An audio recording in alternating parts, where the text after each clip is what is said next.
Bonjour à toutes et tous, bienvenue sur notre premier webinaire de l'année. Premier webinaire de l'année sur le financement de projets innovants, mais également premier webinaire sur notre nouvelle identité Actantis. Donc le pôle SCS est devenu désormais Actantis. Nous vous remercions de votre fidélité, d'être venus aussi nombreux puisque nous avons plus de 130 inscrits aujourd'hui. Nous vous proposons de commencer par un aperçu de nos prochains événements, donc événements présentiels, et nous avons également des événements virtuels. Donc sur les événements présentiels, 2 événements phares, un événement photonique le 23 janvier avec une conférence Deep Tech photonique qui aura lieu au LAM, donc au laboratoire d'astrophysique de Marseille. Vous pourrez visiter donc la plateforme Les Télescopes du Futur, échanger avec des experts lors de rendez-vous B2B. Vous aurez l'occasion donc de rencontrer des experts photoniques et imagerie de l'écosystème, notamment Bertin, Solnil, Silas, Thalès. Donc c'est vraiment une première rencontre sur ce sujet au cœur du labo modalité technique de notre webinaire. Donc pour le confort de tous, nous avons coupé les micros et les caméras. Vous pourrez poser vos questions via le module questions qui se trouve sur votre tableau de bord. Nous y répondrons à chaque fin d'intervention. Concernant le replay, il sera accessible sur notre site web d'ici quelques jours et les slides vous seront envoyés par mes soins dès cet après-midi. À la fin du webinaire, on vous remercie de bien vouloir remplir nos petits questionnaires de satisfaction pour nous permettre de nous améliorer. N'hésitez pas à nous faire part de vos suggestions éventuelles. Nous sommes ensemble donc pour 2 heures pour vous présenter un panorama des appels à projets français sur lesquels Actantis propose de vous accompagner et labelliser vos projets. Donc, cette présentation vous sera faite par Gérard Martinez, directeur innovation. Nous avons également le plaisir de recevoir Bora Kizil, qui est directeur général et cofondateur de la société ESACO, pour son retour d'expérience de sa recherche de financement de projets européens. Et enfin, Marielle Campanella, donc responsable projet européen, nous dressera un tour d'horizon des appels à projets européens en cours. Je vous souhaite un très bon webinaire et nous nous retrouvons à la fin de ce webinaire pour le petit questionnaire d'enquête en ligne.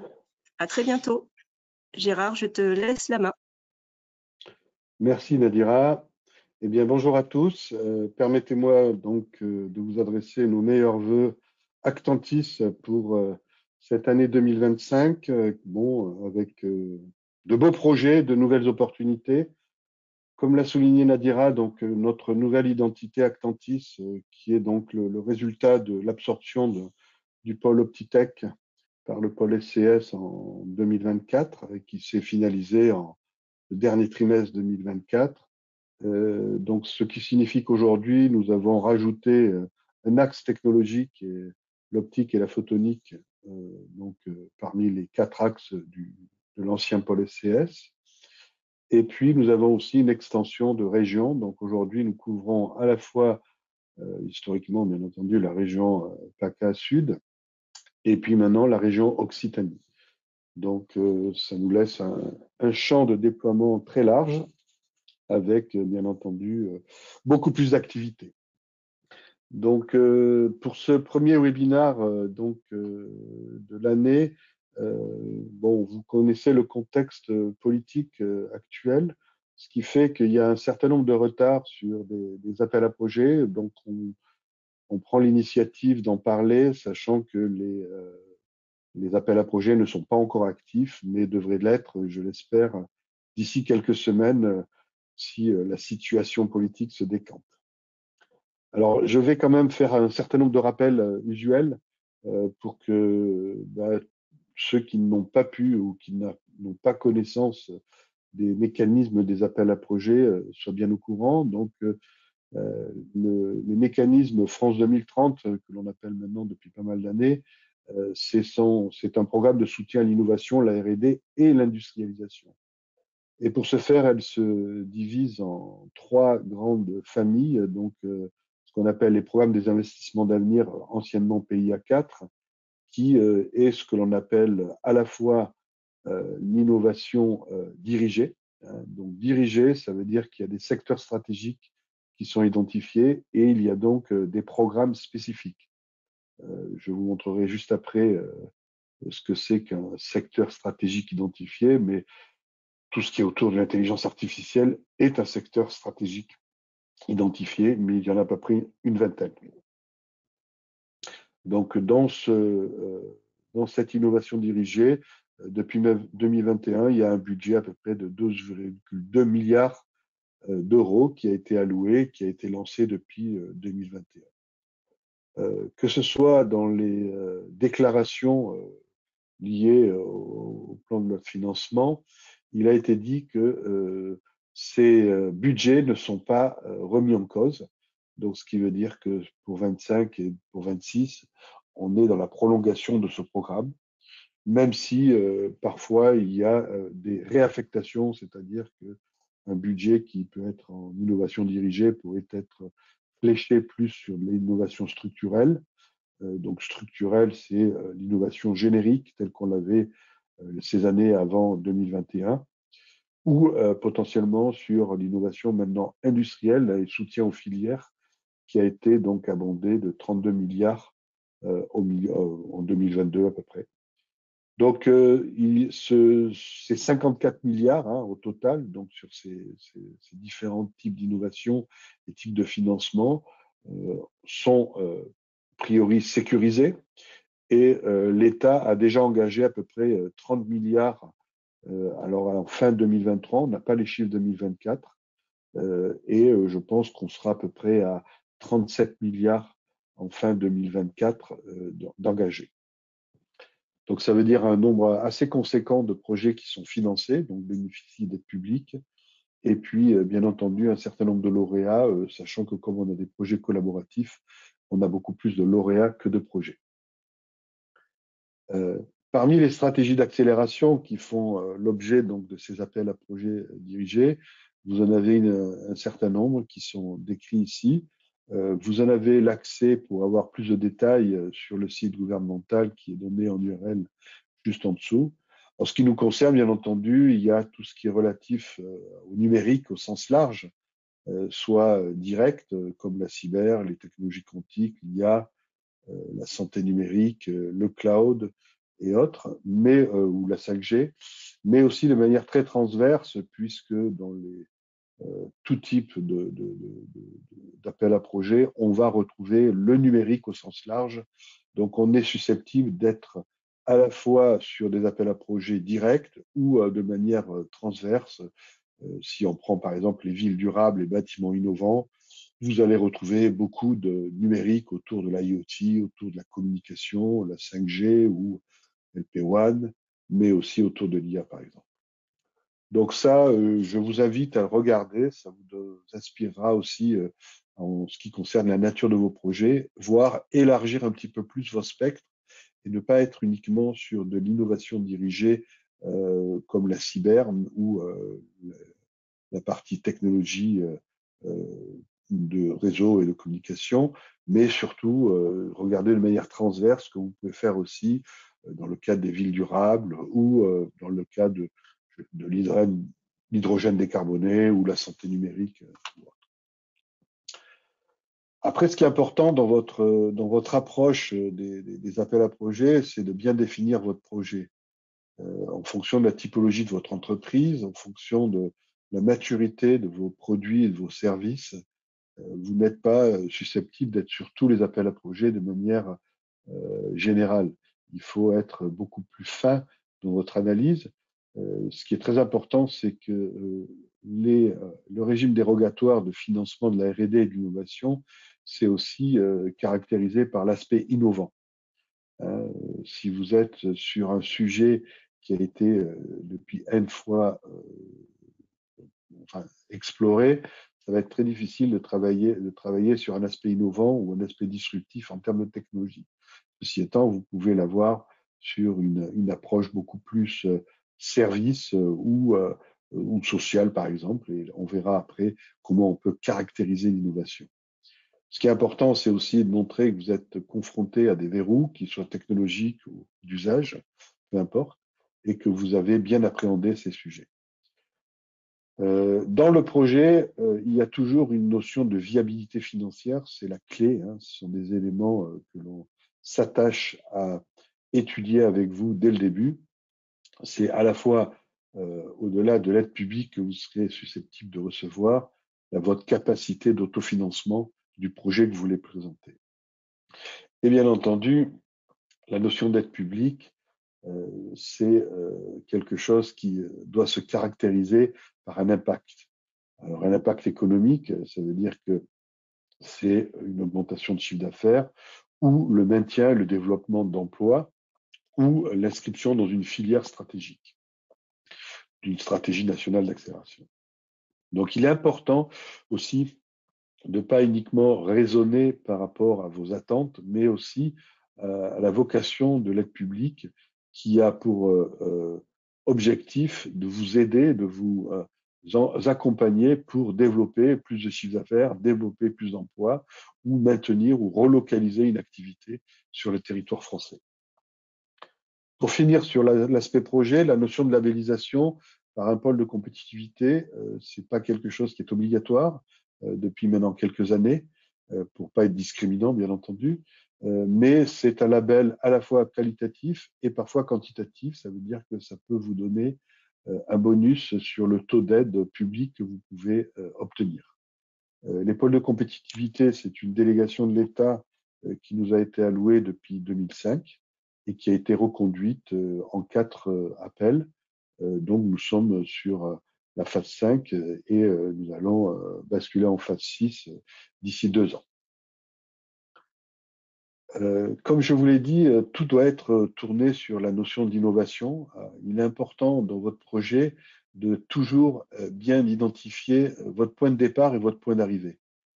Tout simplement parce qu'il y a des appels à projets qui sont sur ce qu'on appelle des TRL bas ou des TRL hauts.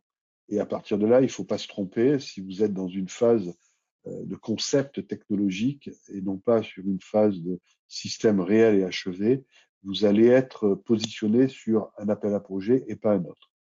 Donc, toujours bien identifier où commence votre projet et où finit ce projet. On peut être un peu plus fin.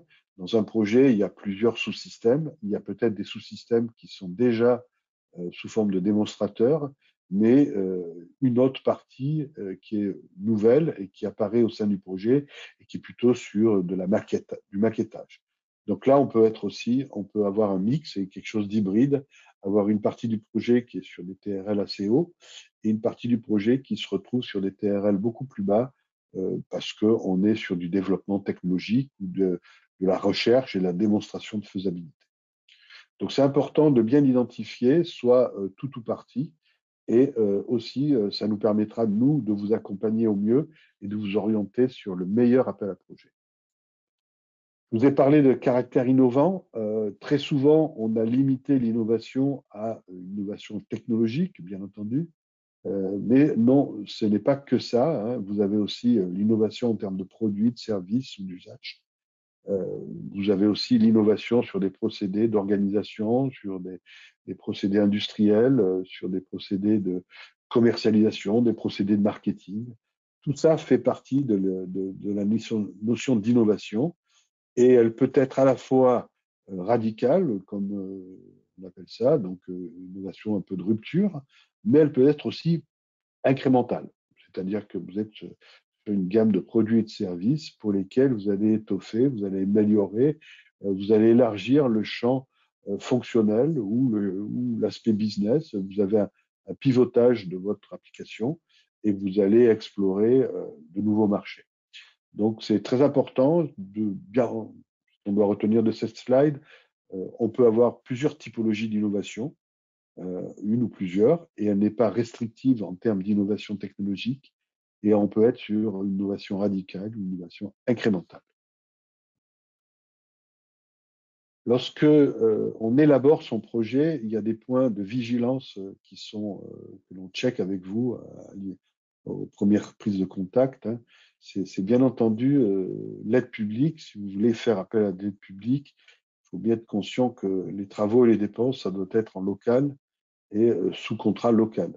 Hein. C'est-à-dire que si c'est pas pour faire travailler une filiale à l'étranger, tant bien même elle sera en Europe, hein, c'est vraiment pour le développement d'emplois, le maintien d'emplois en local. Bien entendu, ce n'est pas restrictif, bien au contraire, sur l'activité de l'entreprise. La plupart d'entre vous, vous êtes éligibles au CIR, voire au CI.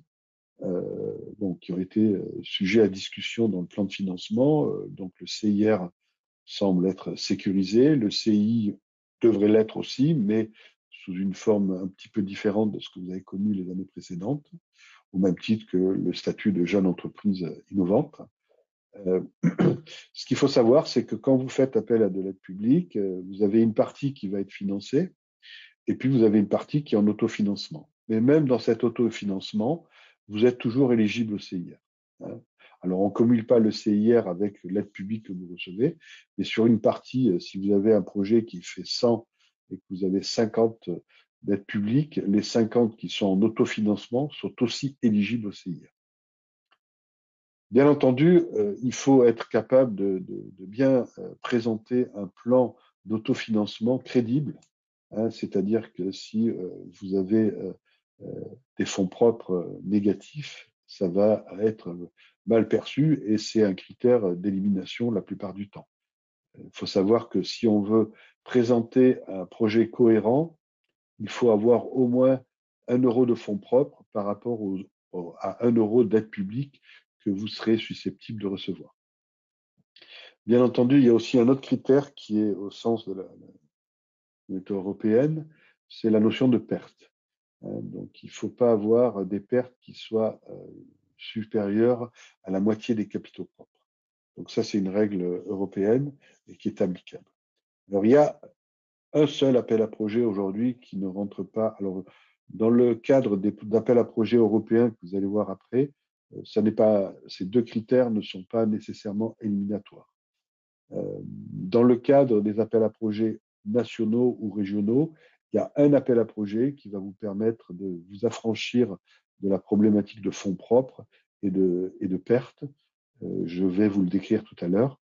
Et c'est en général pour des sociétés qui ont moins de 2 ans. Dans le panorama non exhaustif que l'on va vous faire des appels à projets, on peut trouver toute typologie d'appels à projets. Comme je vous l'ai dit, il y a la notion de TRL, donc en fonction de la maturité de votre projet. Donc c'est l'axe que vous avez en bas, donc en horizontal.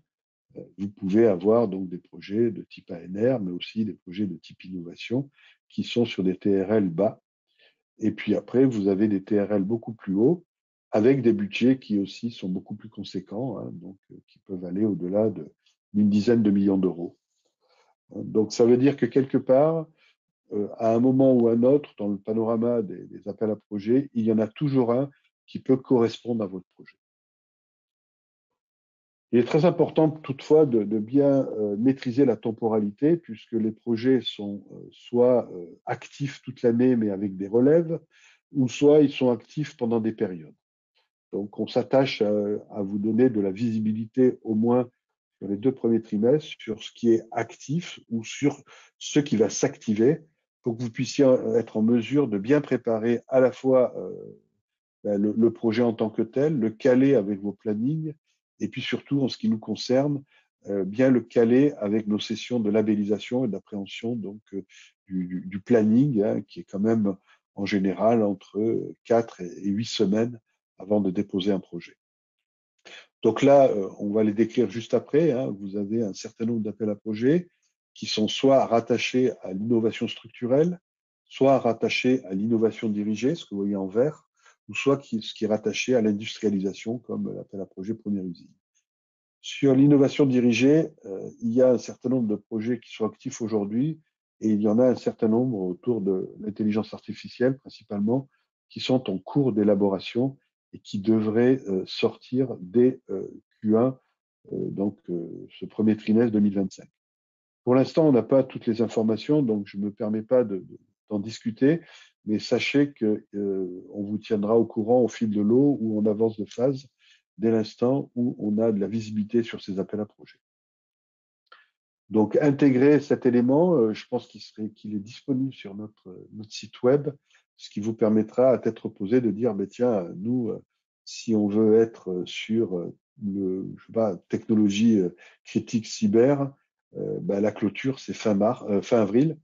Il y a déjà une relève qui va s'effectuer fin janvier et la dernière se fera fin avril pour être ensuite examinés à partir du mois de mai, juin, et ensuite sélectionnés à partir de juillet principalement. Sur les appels à projets, comme vous voyez ici, les appels à projets qui sont actifs, donc pour certains, vous les avez peut-être déjà vus, hein.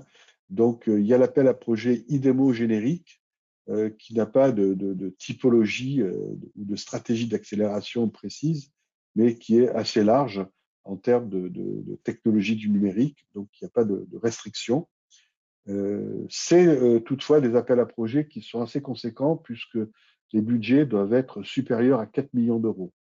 Hein, donc, quand vous élaborez un projet, vous avez ce qu'on appelle l'assiette projet, combien ce projet vous coûte, et ensuite, c'est à l'intérieur de ces combien ça me coûte que vous allez être éligible à, voilà, vous avez les taux d'aide ici, hein, donc 45, 35, 60 ou 50, en fonction de la typologie des travaux que vous avez à effectuer au sein de ce projet. Donc, le gros avantage de cet appel à projet IDEMO générique, c'est qu'il est à la fois ou individuel ou collaboratif.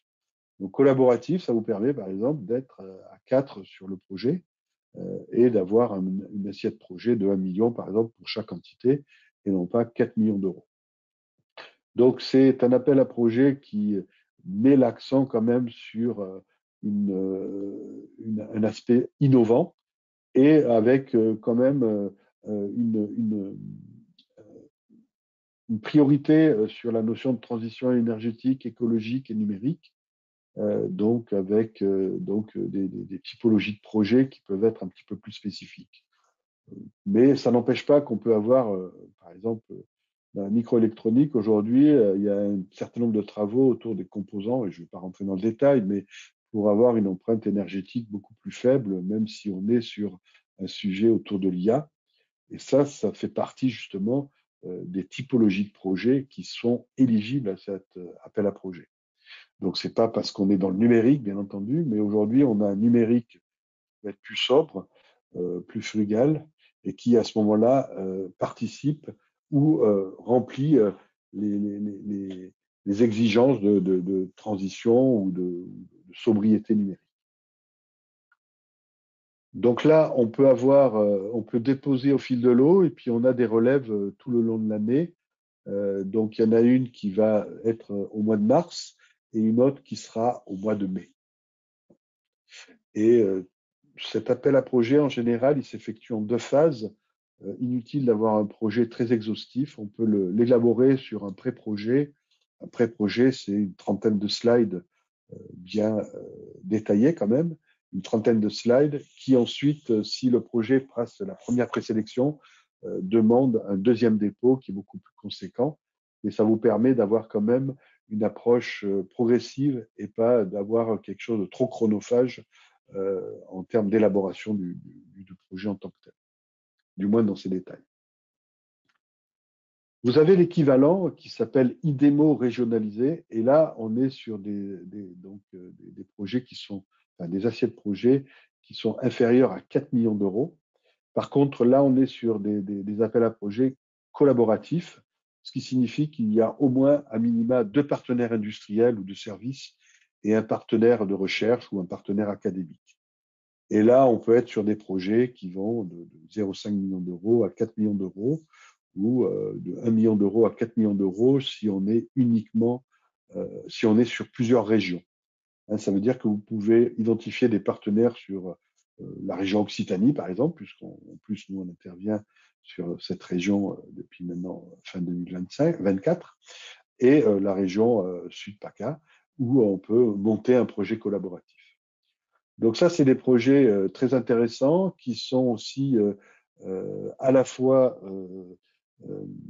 évalués par les stratégies régionales et les stratégies nationales. Ce qui veut dire que, par exemple, aujourd'hui, si on prend la région Sud-PACA, il y a une stratégie à l'équivalent du plan national, il y a une stratégie autour de l'intelligence artificielle au sens large. Donc, c'est un paramètre complémentaire et un paramètre, je dirais, intéressant pour vous, puisque à partir de là, vous allez rentrer dans une stratégie, ce qui fait que vous êtes sur le haut, je dirais, des projets qui vont être examinés. Donc la prochaine relève, ce sera fin avril, donc le 28, et la clôture se effectuera fin octobre pour cette année 2025.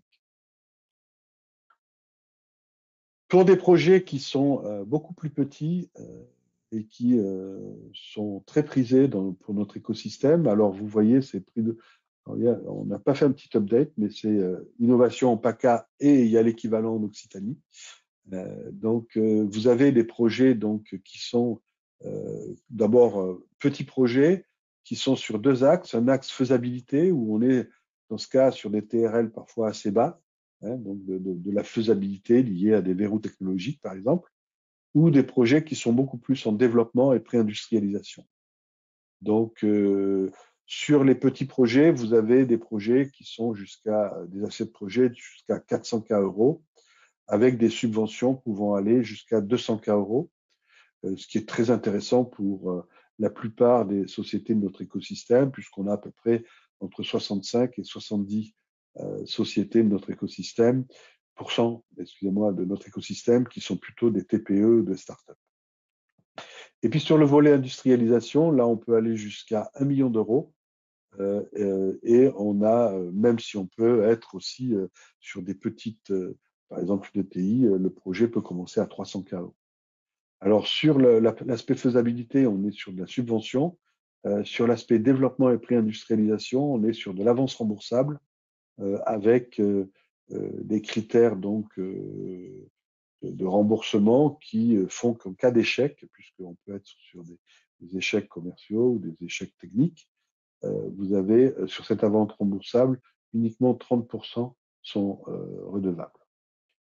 Ce qui est important dans ces appels à projets d'innovation région, c'est qu'on a un taux de succès, donc sur la faisabilité, le taux de succès que l'on enregistre depuis une dizaine d'années maintenant est à peu près de 40% pour l'aspect faisabilité et de 60% pour l'aspect développement et pré-industrialisation sur tous les projets qui sont labellisés au sein du pôle. Dans le même aspect, au niveau donc de la région PACA, par contre, uniquement, il y a aussi ce qu'on appelle un accompagnement de transformation de filière. Donc là, c'est plutôt sur des aspects collaboratifs, mais plutôt sur un aspect, par exemple, d'unité industrielle partagée, ou de compétences techniques ou d'outils collaboratifs. Pour info, par exemple, on est actuellement en train de faire un montage sur un projet de ressources partagées autour d'infrastructures qui seraient dédiées à l'intelligence artificielle et à des ressources techniques autour de l'intelligence artificielle. Donc, on va dire, pour faire simple, une typologie de data center qui serait mutualisée entre plusieurs autres entités pour mettre en commun des compétences techniques, des outils et des plateformes mutualisées. Donc ça peut être de tout type. Là, je vous ai cité un exemple qui est parce qu'il est en cours d'élaboration, mais qui peut être représentatif. Ça peut être aussi tout simplement des plateformes industrielles au sens large.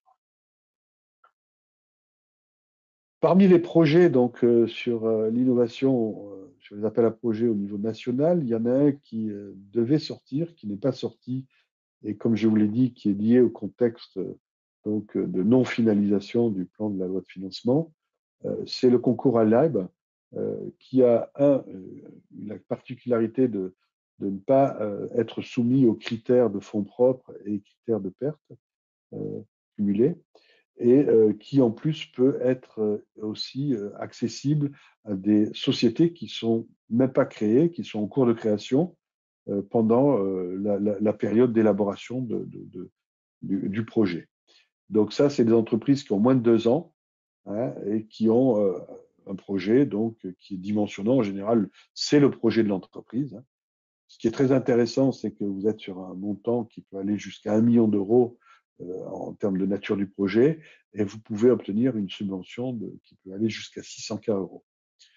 Donc là, en général, c'est aussi des créations d'entreprises qui sont soit des spin-offs d'entités déjà existantes, ou soit une extraction d'un monde académique pour ensuite passer sur le monde du privé et lancer un produit, un service. Donc là-dessus, on a très souvent, hein, c'est l'année au mois de janvier qui est très active sur les concours iLab. Ceci étant, l'appel à projet n'est pas sorti. J'espère qu'il sortira avant la fin du mois de janvier. Mais on insiste pour travailler très en amont parce que ça nécessite quand même un travail. C'est pas un travail à bâcler, hein, ça reste un concours, donc c'est assez sélectif. Mais chaque année, on a au sein du pôle une à trois sociétés qui sont sélectionnées au concours iLab. Vous avez un petit peu l'équivalent qui est le concours iNov, qui lui aussi est attendu dans leur courant janvier. En général, on a une relève à la fin mars, qui est le concours Innov, qui lui aussi est très générique, hein, mais qui reste sur des thématiques numériques, santé, transport, énergie. Là-dessus, on a aussi beaucoup d'appétence, hein, de notre écosystème. Ça reste un concours relativement sélectif, mais c'est quelque chose qui est extrêmement intéressant on est quand même sur des assiettes de budget de projet qui vont de 1 million à 5 millions d'euros avec un mix de subventions qui peut aller jusqu'à 60% et d'avances récupérables. Donc là-dessus, on a aussi historiquement beaucoup de candidats au sein du pôle et on a entre 2 et 3 projets qui sont sélectionnés au sein du concours Innov chaque année. Donc je vous invite si vous êtes intéressé par iLab et Innov, même si les appels à projets ne sont pas sortis, je dirais qu'il y aura des différences à la marge dans les thématiques, mais ça restera dans la même dynamique que les années précédentes. Contactez-nous très rapidement pour qu'on puisse justement démarrer en attente de l'appel à projet. Nous avons aussi, alors là c'est plus lié à l'agence Innovation Défense, hein, donc les projets rapides, un certain nombre de projets donc sur des technologies duales. Technologie duale, une technologie qui à la fois est présente de manière significative au sein de l'industrie de la défense de manière générale, mais qui aussi peut être diffusée sur le monde privé. Donc là, c'est pas les financeurs habituels, hein, c'est le ministère des Armées au travers de ce qu'on appelle l'AID, hein, donc l'Agence Innovation Défense. Donc là, c'est des projets qui peuvent aller de 0,5 millions d'euros à 4 millions d'euros. On est plutôt sur des projets très techno, hein, sur technologie numérique au sens large, hein, et la notion de labellisation et d'accompagnement est très importante sur ce type de projet. Dans l'innovation dirigée, donc les stratégies d'accélération, donc on n'a pas beaucoup en début d'année, mais il y en a une qui est au travers de la stratégie nationale cyber, hein, donc c'est l'appel à projet numéro 4. Hein, donc vous avez ici les thématiques, chaque appel à projet a des thématiques bien précises, mais vous voyez qu'il y a par exemple des notions liées à la transition post-quantique, la notion d'intégrité, la notion de data-centrique. Bon, ça peut être assez large, hein. Et puis, il y a aussi tout ce qui est autour des problématiques, on va dire, de sécurité, mais pas que, autour de l'IA. Hein. Et donc ça, c'est un appel à projet qui a une relève fin janvier. Hein. Donc on a un certain nombre de projets qui ont déjà été labellisés, que l'on va déposer pour la fin janvier. Et puis, on aura une dernière relève sur cet appel à projet numéro 4 à la fin avril. Alors, ce sont des appels à projets qui peuvent être assez sélectifs, donc je vous invite à bien les travailler très en amont et ne pas attendre, je dirais, le mois avant la clôture pour essayer de déposer et de labelliser le projet encore une fois. Dans la partie innovation dirigée, on a aussi tout l'aspect donc robots et machines intelligentes. Donc là, on est aussi sur une notion robot, mais pas nécessairement robotique uniquement, hein. Donc ça peut être des process, ça peut être de l'industrialisation. Donc ne soyez pas restrictifs. Et il y a aussi tout un pan qui est lié à la partie composants et technologies essentielles comme la micro et les semi-conducteurs. La prochaine relève, moi, mi-février. Et puis la clôture sera fin juin.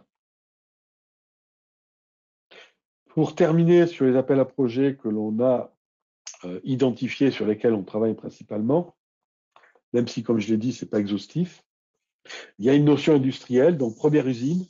Donc là, ça s'adresse plutôt à des entreprises, voire TPE ou PME, hein, qui seraient susceptibles d'implanter une nouvelle unité de production. Alors, une nouvelle usine, ce n'est pas nécessairement un nouveau bâtiment avec tout from scratch, hein. C'est aussi une nouvelle ligne de production qui est à mettre en place pour une nouvelle typologie de produit ou une amélioration d'une ligne pilote ou de production. Ça peut être aussi une plateforme mutualisée par rapport à plusieurs entités qui seraient susceptibles de mettre en commun un outil industriel. Alors là, par contre, on est quand même sur des appels à projets assez conséquents. On est sur des budgets qui sont en général supérieurs à 5 millions d'euros, ce qui signifie que vous êtes au moins à minima à 2,5 millions d'euros d'autofinancement à trouver. Pour info, donc sur 2024, on a eu 2 sociétés et on en a eu une qui a été sélectionnée et on en a une autre qui va retravailler son dossier, qui est en cours. Donc, on n'en a pas énormément, mais on en a quand même quelques-uns. Et il faut savoir qu'il y a beaucoup de possibilités de support et d'accompagnement au niveau des régions s'il y a une problématique autour du foncier, par exemple, dans le cadre de ces premières usines. Alors, au-delà des appels à projets, je ne vais pas le parcourir parce qu'on fera une session dédiée avec notre partenaire, la BPI. Il y a toutes les aides BPI dont vous pouvez disposer à tout moment, hein, que ce soit à la fois aussi pour l'innovation, le financement, la garantie, les fonds propres ou l'export.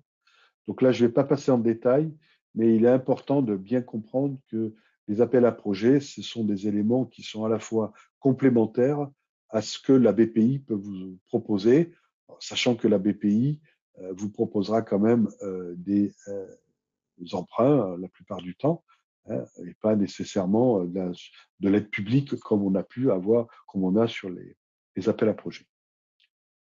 Voilà, j'en ai fini sur ce panorama au niveau des appels à projets. Vous verrez que on a sur notre site web, on a tous ces éléments qui sont détaillés, leur cahier des charges, et vous pouvez nous solliciter à tout moment pour, vous nous dites, voilà, moi j'ai ce type de projet qui va se dérouler en 2025. Qu'est-ce qui serait le plus adapté pour mon projet dans l'année et comment élaborer et comment aussi rentrer dans la notion d'accompagnement et de labellisation du pôle, puisque c'est notre vocation autour des appels à projets. Notre objectif, c'est de travailler avec vous en partenariat, hein, et pas uniquement en interaction, hein, vraiment cibler le bon dispositif, le cadre de financement, potentiellement vous identifier à trouver des partenaires si vous êtes dans un cadre collaboratif. C'est aussi vous aider sur plusieurs itérations, à améliorer le contenu, la forme du projet pour qu'il soit bien typé par rapport à l'appel à projet. Éviter bien entendu les erreurs éliminatoires. Hein. Si vous avez des pertes, essayez de travailler sur une amélioration de vos fonds propres avant de postuler un appel à projet pour lequel vous ne seriez pas sélectionné. Donc, bien entendu, gagner du temps. Et puis après, c'est aussi avoir la visibilité et l'avis de nos experts sur le projet, puisque vous allez le voir, on a une commission projet qui est donc constituée d'experts de notre écosystème. Bon, le processus d'accompagnement, c'est un processus qui va entre 4 et 8 semaines avant de déposer votre projet, hein. On ne va pas le détailler, mais les grandes phases, c'est l'éligibilité, le travail sur le dossier, bien entendu la commission de labellisation qui amène la plupart du temps des commentaires, des suggestions d'amélioration ou potentiellement une deuxième revue s'il y a des éléments qui n'ont pas été concluants et pour lesquels on considère que la labellisation ne peut pas être délivrée. Et puis après, on a une dernière phase qui est assez rapide, qui est notre vote au niveau du conseil d'administration. Voilà. Donc là-dessus, on vous accompagne depuis le début jusqu'à le dépôt de votre dossier. et bien entendu parfois aussi le suivi lorsque le dossier a été déposé. On peut être aussi un support lorsque vous êtes donc auditionné pour présenter votre projet après sélection, avant sélection. Donc, comme je vous l'ai dit, une commission d'experts hein, qui est riche, qui est à la fois représentative de nos domaines clés en termes de technologie, représentative en termes de marché et surtout représentative en termes de notre écosystème. C'est-à-dire que vous allez trouver des experts du monde académique, des experts qui sont dans des grands groupes et puis des experts qui sont aussi dans des entités PME ou start-up. Donc, ce qui vous permet d'avoir tout un panorama de vision d'experts. Il faut savoir que l'ensemble de ces experts, au-delà de leur notion d'expertise dans leur entreprise, sont aussi des personnes qui ont été sélectionnées et qui ont mené des projets, donc qui peuvent aussi vous faire part de leur expérience en termes de projet. Pour terminer sur cette partie, donc ça fait à peu près maintenant 20 ans hein, que nous accompagnons. Donc on a capitalisé à peu près autour de plus de 700 projets accompagnés.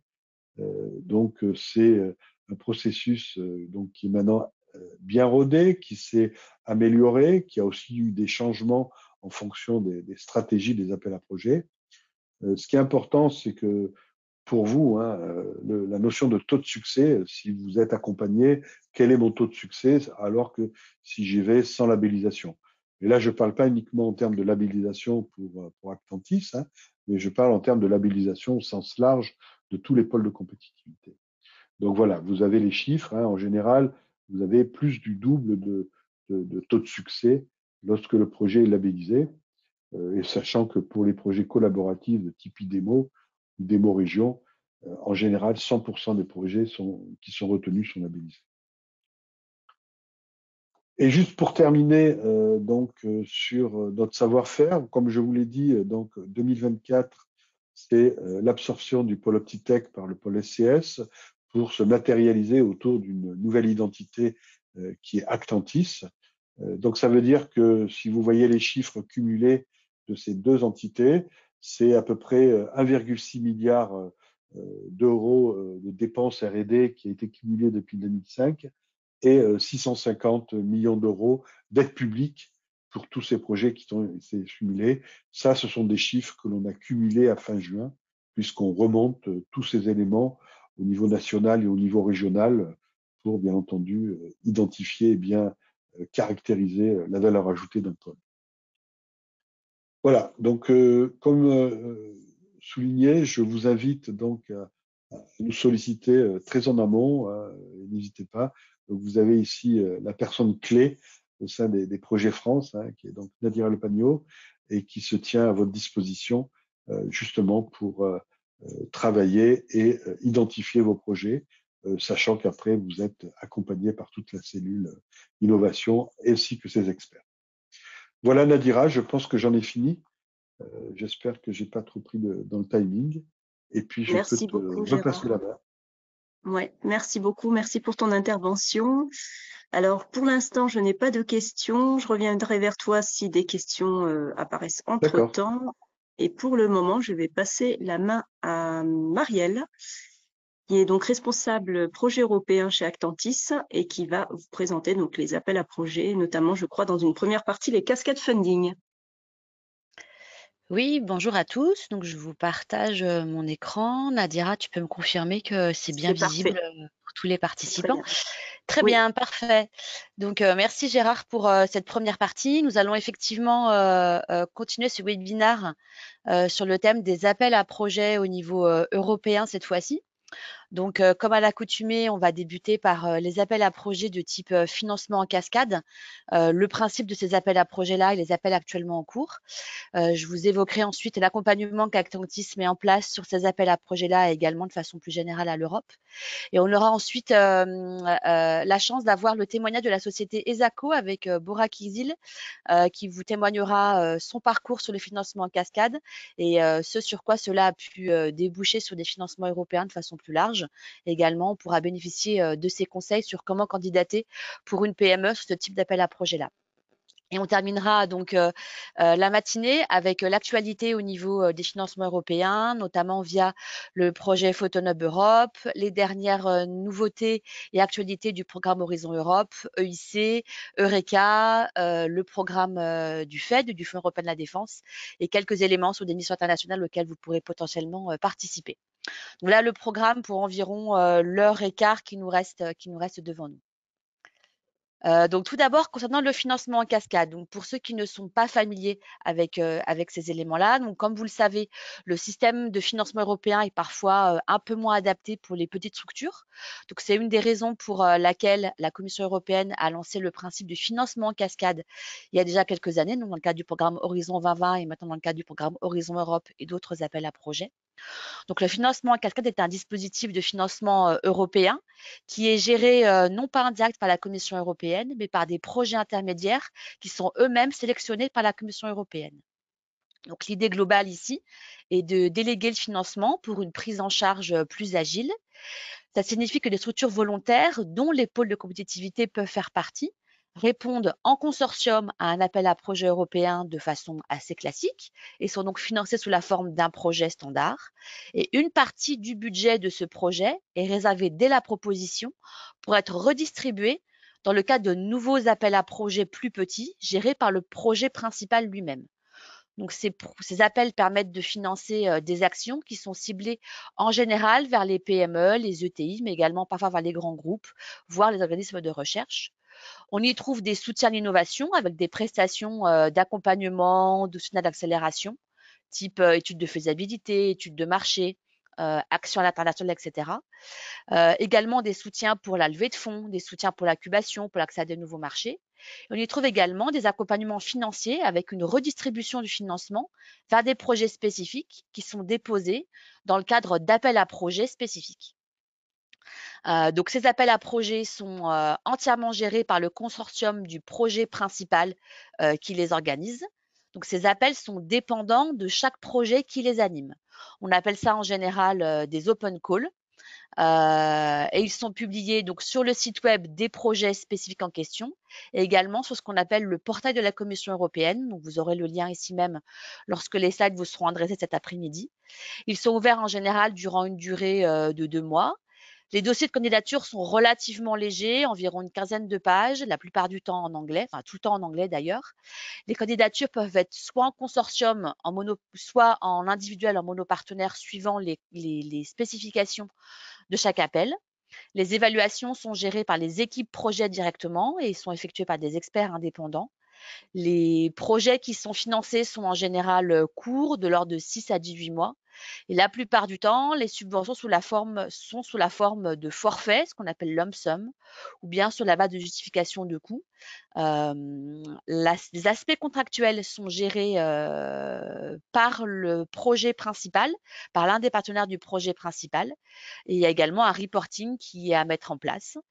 Le double financement, bien entendu, est interdit comme dans tout projet européen. Donc, la même action ne peut pas être financée par différents guichets.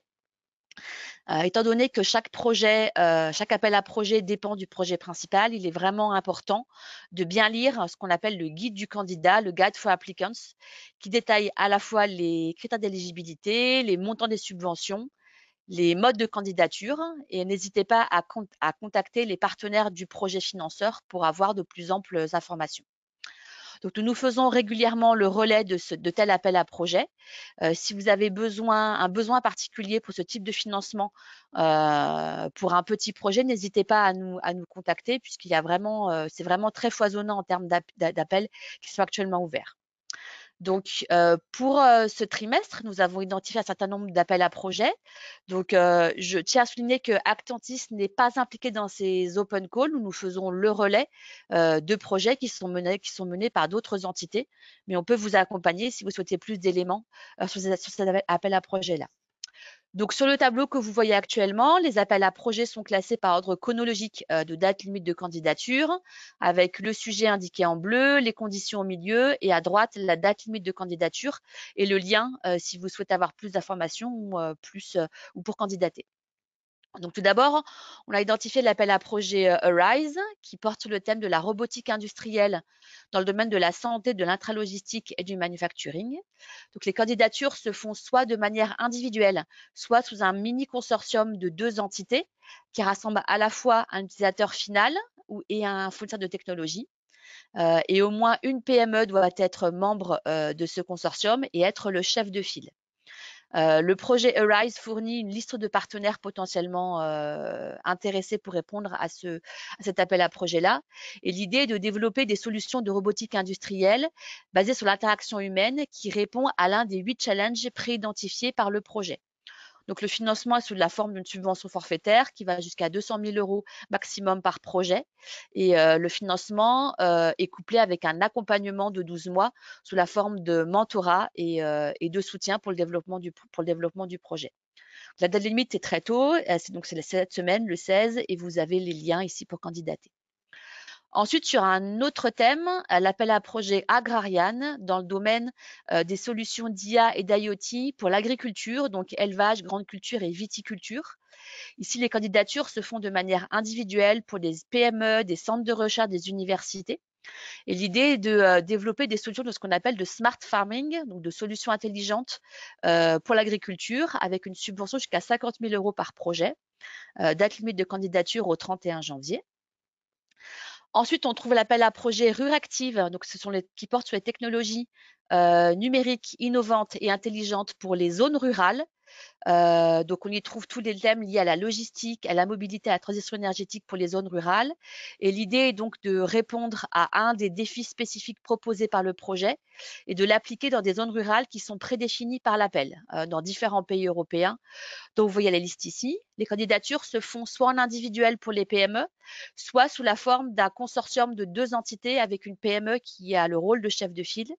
Et les subventions vont jusqu'à 90 000 € pour les consortiums et 60 000 € pour les projets individuels. Et le financement est couplé avec un programme de mentorat et de formation pour aider au développement de la solution. La date limite de candidature est fixée au 5 février. Ensuite, on trouve l'appel à projet Cirque in Water qui porte ici sur les thématiques de développement international pour les PME qui offrent des solutions intelligentes dans le domaine de la gestion de l'eau appliquée au secteur de l'énergie et de l'agroalimentaire. Donc ici, c'était une petite subvention de l'ordre de 2 000 € pour des activités de développement international spécifiquement au Canada et aux États-Unis. Donc candidature jusqu'au 12 février. Sur une thématique complètement différente, on a l'appel à projet XR to Industry qui porte sur la thématique de la réalité étendue, XR et de la réalité virtuelle. Ici, donc, on a un financement forfaitaire important de 275 000 € par projet pour des PME ou des ETI candidatures individuelles afin de répondre à différents challenges, notamment sur les casques de réalité virtuelle, sur le développement d'avatars pour la réalité virtuelle, sur des jumeaux numériques industriels, également des thématiques de suivi oculaire pour des casques autonomes. Donc ici, la date limite de candidature est fixée au 18 février. Ensuite, on trouve un autre thématique lié à la robotique qui s'appelle Eurobin. Ici, les candidatures s'effectuent de manière individuelle pour des PME, des entreprises de toute taille, des centres de recherche. Et l'idée est de développer des solutions d'IA et de robotique qui correspondent à des défis qui sont prédéfinis par le projet Eurobin. La subvention va jusqu'à 60 000 € par projet avec une date limite de candidature fixée au 19 février. Ensuite, 3 autres appels à projets. Donc, l'appel à projet Sésame qui porte sur les solutions innovantes pour le secteur de l'agroalimentaire. Alors ici, une spécificité sur les conditions d'éligibilité. L'appel à projet est ouvert exclusivement aux PME qui sont implantées en Catalogne, Occitanie, aux îles Baléares. Donc, étant donné que Actantis couvre désormais le territoire occitan, c'est un appel à projet qui peut être potentiellement intéressant pour les entreprises de cette région-là. Donc les projets peuvent être déposés soit de manière individuelle ou bien sous la forme de consortium de 2 entités. L'idée est de développer des solutions numériques innovantes qui portent sur différents sujets en agroalimentaire, notamment les thématiques de traitement de l'eau et de recyclage dans l'industrie agroalimentaire, tout ce qui est éco-conception de packaging et optimisation des process et gestion des déchets par des outils numériques intelligents pour l'agroalimentaire, avec donc différents financements de 30 à 70 000 euros suivant les conditions de montage des consortiums. À noter que l'agence de développement de l'Occitanie ADOC organise un webinaire d'information le 23 janvier. Si vous êtes intéressé, vous aurez le lien d'inscription ici même. Et l'appel à projet se clôt le 19 février. Ensuite, sur une autre thématique, il y a l'appel à projet d'AI Edge sur des développements de solutions en IA Edge pour l'industrie. Donc ici, les candidatures se font soit sous façon individuelle ou sous la forme de consortium de 2 entités pour des PME, des startups et des centres de recherche et universités. Et les projets doivent répondre à l'un des 20 défis industriels proposés par le projet. Et la subvention va jusqu'à 60 000 euros de façon forfaitaire avec une date limite de candidature au 13 mars. Ensuite, sur une thématique très spécifique, le projet Moneyfun, qui porte sur les solutions blockchain pour le secteur forestier, donc la traçabilité dans le domaine forestier. Le projet, les candidatures s'effectuent soit de façon monopartenaire pour une entité légale, sans restriction particulière sur le type de l'entité, ou bien de façon collaborative sous la forme d'un consortium. Et l'idée est de développer un projet de démonstration de solutions de blockchain avec une subvention forfaitaire de 60 000 euros, date limite fixée au 16 mars. Et ensuite, pour terminer, 2 appels à projets sur des thématiques très particulières. Donc, l'appel à projet Women Tech EU, donc, qui fournit un soutien financier aux fondatrices et dirigeantes de startups deep tech. Donc ici, l'appel à projet adresse spécifiquement les startups qui sont fondées ou cofondées par des femmes qui occupent un poste de direction, donc type CEO, CTO, CSO et équivalent, au sein de l'entreprise et qui détiennent au moins 25% des parts de l'entreprise. Dans tout domaine de la deep tech, avec néanmoins un focus spécifique sur le domaine de la transition verte, transition sociale et transition numérique. Donc ici, c'était une subvention jusqu'à 75 000 euros qui est fournie à l'entreprise qui répond à ces critères-là, avec également un programme de soutien et d'accompagnement pour le développement de l'entreprise. Il y a 4 appels par an qui sont mis en place sur une période de 2 ans pour financer en tout 160 entreprises deep tech dirigées par des femmes. Et donc, la vague actuelle d'appel à projet ouvre demain et va se terminer donc le 17 mars. Et ensuite, sur la thématique de la cybersécurité, on trouve l'appel à projet 6D, donc qui porte en fait, qui vise les entreprises qui fournissent des solutions dans le domaine de la cybersécurité et qui sont en capacité, en particulier, de mener des pen testing et des évaluations de vulnérabilité dans le domaine de la cybersécurité. Donc ici, les candidatures se font soit de façon monopartenaire pour les entités qui peuvent mener ce type de tests et d'évaluation, ou bien sous la forme de consortium de 2 entités, donc une entreprise de la cybersécurité plus une entreprise end-user qui souhaite faire tester leurs produits. Les financements vont jusqu'à 200 000 euros. Il y a néanmoins un cofinancement de 50% qui est demandé par les entreprises qui mènent le projet. Donc, il faut que les projets représentent le double du financement qui est demandé. L'appel à projet se clôt le 7 avril et vient juste de débuter. Et vous avez ici même le lien si vous souhaitez y candidater. Donc voilà pour l'actualité des projets en financement cascade. Si vous souhaitez participer à ce type d'appel à projet-là, ou également les appels à projets que je vais présenter un petit peu plus tard, sachez que nous avons au sein d'Actantis une offre d'accompagnement permanente qui couvre les 6 étapes que vous avez ici même, qui est réservée à nos adhérents. Donc, qui débute par une veille, une identification des appels à projets sur les différents guichets au niveau européen.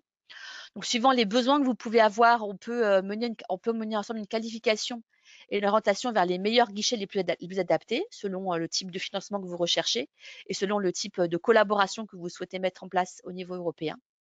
Nous avons aussi la capacité de vous mettre en relation de manière qualifiée avec des partenaires potentiels, notamment via le réseau de clusters dans lequel nous sommes nous-mêmes largement implémentés. Nous pouvons également nous recommander des experts pour vous accompagner sur la rédaction, le montage et la mise en place des éléments administratifs et financiers. Si cela est pertinent, nous pouvons également activer le processus de labellisation et d'accompagnement que Gérard vous a présenté précédemment.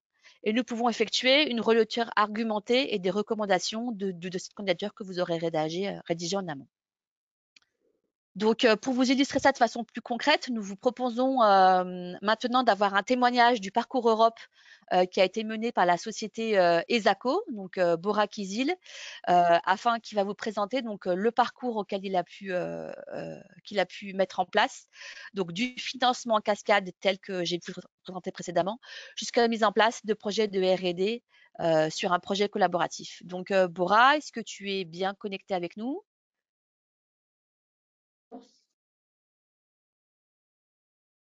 Est-ce que tu nous entends? Je pense que Nadira va pouvoir basculer la Alors, connexion vers oui, toi bonjour. pour que tu puisses partager ton écran. Parfait. Vous m'entendez ou pas? Oui, très bien. Très bien, parfait. Je vais partager mon écran. Hop, juste une seconde. Est-ce que vous voyez mon écran? Il faudrait juste que tu puisses la mettre en plein écran. C'est en train de charger. Oui, c'est bon. C'est à toi. Je te remercie. Parfait, parfait, parfait, parfait. Ben, merci de m'accueillir aujourd'hui. Merci pour les présentations également. Maria, c'était très intéressant de voir la liste de tous les nouveaux financements disponibles. Donc nous sommes les ACO. Je vais vous faire quelques présentations pour que vous compreniez bien notre activité. Ça va aussi mettre un peu de contexte sur les types de financement qu'on a déjà reçus. Et après, je vais terminer par quelques petits tuyaux que nous, on a mis en place pour pouvoir être plus efficace pour obtenir des financements dans notre petite structure qui s'appelle ESACO. Donc on est une petite entreprise dans le sud de la France. Donc, on est basé à Sophie-Antipolis. On a aussi des bureaux à Paris, une antenne commerciale à Paris qui nous aide à prendre des contacts avec nos clients qui sont surtout parisiens. Et on est très spécialisé en IA et dans l'analyse des données. Donc on vend aujourd'hui des logiciels, notamment un logiciel qui s'appelle Apago, qui permet en fait de pouvoir analyser des données issues des capteurs, des données de type série temporelle ou des données audio, donc pour nos clients qui ont ce genre de données. Et d'ailleurs, nos clients, juste une petite parenthèse, je suis désolé, la présentation en anglais, mais comme vous pouvez le voir, je la fais en français, donc j'espère que ça ne dérange personne. Donc nos clients, c'est qui nos clients? Nos clients sont surtout des grandes entreprises qui ont beaucoup de données, qui comprennent la valeur de la donnée, qui ont des stratégies IA et qui pour la plupart n'ont pas assez d'équipes pour pouvoir travailler sur ces projets IA, qui ont besoin d'aller plus vite, qui ont besoin de meilleurs résultats, de meilleurs ROI, de meilleurs algorithmes, et ils font surtout appel à nous dans ce cadre-là pour qu'on les aide à analyser leurs données, à créer des algorithmes beaucoup plus puissants et intéressants. Donc tout ça pour dire qu'on a aujourd'hui une petite structure, mais qui fait beaucoup de R&D, justement pour pouvoir être beaucoup plus efficace pour nos clients. Et cette partie R&D, en fait, on a besoin de la financer. Et cet financement, en fait, on se sert beaucoup des financements qui sont disponibles. Donc voici un petit aperçu de nos logiciels qu'on vend sur l'analyse de données, série temporelle, audio. Ce logiciel nous permet de faire de la classification, mais aussi de faire de la détection d'anomalies automatiques pour nos clients. Donc typiquement, si vous avez un bruit audio dans une usine qui est différent, on peut estimer avec nos algorithmes s'il va y avoir un problème dans le futur sur votre ligne de production, par exemple. Donc voilà, tout ça pour un petit peu vous présenter ce qu'on fait. Je vais passer maintenant dans le cœur du sujet qui nous intéresse tous, à savoir le financement, comment obtenir des financements, quels sont les petits tuyaux à mettre en place et notre retour d'expérience en tant qu'ESACO. Donc premièrement, nous, on est une entreprise qui a jamais levé de l'argent, donc on a été bootstrappé. Ça veut dire qu'on a été toujours autonome par rapport à notre financement. On a toujours essayé de trouver des astuces pour pouvoir faire de la R&D, pour pouvoir être plus efficace dans nos opérations, pour pouvoir vendre. Ça veut dire quoi? Ça veut dire qu'on est passé par pas mal d'incubateurs et d'accélérateurs. Vous pouvez le voir à droite, la liste des incubateurs et accélérateurs par lesquels on est passé. Donc que ce soit Pagnès, le Village, l'incubateur Nvidia, HPE. On a tout au début, on a commencé par un incubateur ESA, ESABIC. Et puis dernièrement, on a intégré AI Syntech de Thales. Et tous ces incubateurs et les accélérateurs nous permettent en fait de pouvoir avoir de l'aide, de pouvoir avoir des conseils, accès à des mentors, etc. Et puis dernièrement, effectivement, dernier point, c'est avoir accès à des fonds de subvention publics ou privés pour pouvoir nous aider à aller à l'étape d'après. Et pour avoir ces fonds, on s'appuie sur les pôles de compétitivité. Donc nous, on en a 3 actuellement, on en a eu plus dans le passé. Aujourd'hui, on est resté fidèle aux 3 pôles que vous voyez ici, qui sont Actantis, Safe et TVT Innovation. Ça fait du sens pour nous parce que c'est notre activité d'IA et d'innovation dans la deep tech, dans l'IA. Donc ce sont aujourd'hui des pôles qui nous aident à être à nous garder informés de ce qui se fait, sur le marché, à nous mettre en contact avec d'autres entreprises qui sont dans le domaine. Pour vous, ça peut être autre chose, d'autres types de pôles. Il y a beaucoup de pôles de compétitivité en France, mais en tout cas, en faire partie, c'est très important. Moi, je conseillerais d'en avoir plusieurs parce que ça vous permet d'avoir un éventuel large sur le marché. En tout cas, nous, on est très contents de faire partie du pôle Actantis et je vais vous expliquer un petit peu plus tard tout ce qu'on a pu mettre en place ensemble. Donc, on a eu beaucoup de funding, fonds d'aide chez ESACO. Les derniers qu'on a eu en fait aujourd'hui, on a eu 2 cascades funding, notamment avec l'aide du pôle Actantis, qui s'appelle les 2 projets Vascrin et Mesor, qui faisaient partie des financements Security et Silicon Valley Cluster. Dans le passé, on a eu, aujourd'hui, on a un rapide qui est en cours avec la DGA, mais et tout dernièrement, les 2 projets Vascrin et Mesor ont donné naissance à un nouveau financement Horizon Europe qui s'appelle SOST. Et voilà. Alors comment ça s'est passé? Tout d'abord, on a reçu l'information par le pôle que un financement en cascade Security était disponible. On a vu qu'en fait le financement était donc pour des PME, qu'il fallait avoir un partenaire cross-frontière, donc d'un autre pays membre de l'Union européenne pour pouvoir avoir accès à ce financement. On est passé donc par Actantis pour pouvoir trouver un partenaire. Donc Actantis a mis en place grâce à leurs partenaires dans les autres pays, dans les autres pôles de compétitivité, des matchmaking auxquels on a participé. On a trouvé de fait le partenaire Lyon le partenaire, excusez-moi, je remonte. On a trouvé de fait le partenaire Mion, qui est en Espagne. On a soumis un dossier. Si je ne me trompe pas, à la première, participation à Sécurité, notre dossier n'a pas été accepté. Et on a eu des retours. Et je crois qu'on a candidaté une 2e fois avec, alors peut-être, ou alors c'était un autre, je ne me souviens plus. Je sais que sur ce projet-là, Vascrin, on a candidaté 2 fois. Je ne sais plus si c'était le même fonds ou si c'était 2 fonds différents. En tout cas, on a candidaté 2 fois. Tout ça pour vous dire qu'en fait, le dossier était bon. Il a fallu changer quelques petites précisions dans le dossier pour s'adapter mieux à la demande et, du fonds en question. Et du fait, on a gagné le financement de cette façon. Donc, Vascrin, c'est un projet qui fait de l'analyse de vapeur. Notre partenaire Mion fabrique le hardware et récupère des spectrogrammes à partir de leur analyse de vapeur sur des substances qui sont illicites, hein, ça peut être du TNT, des drogues, etc.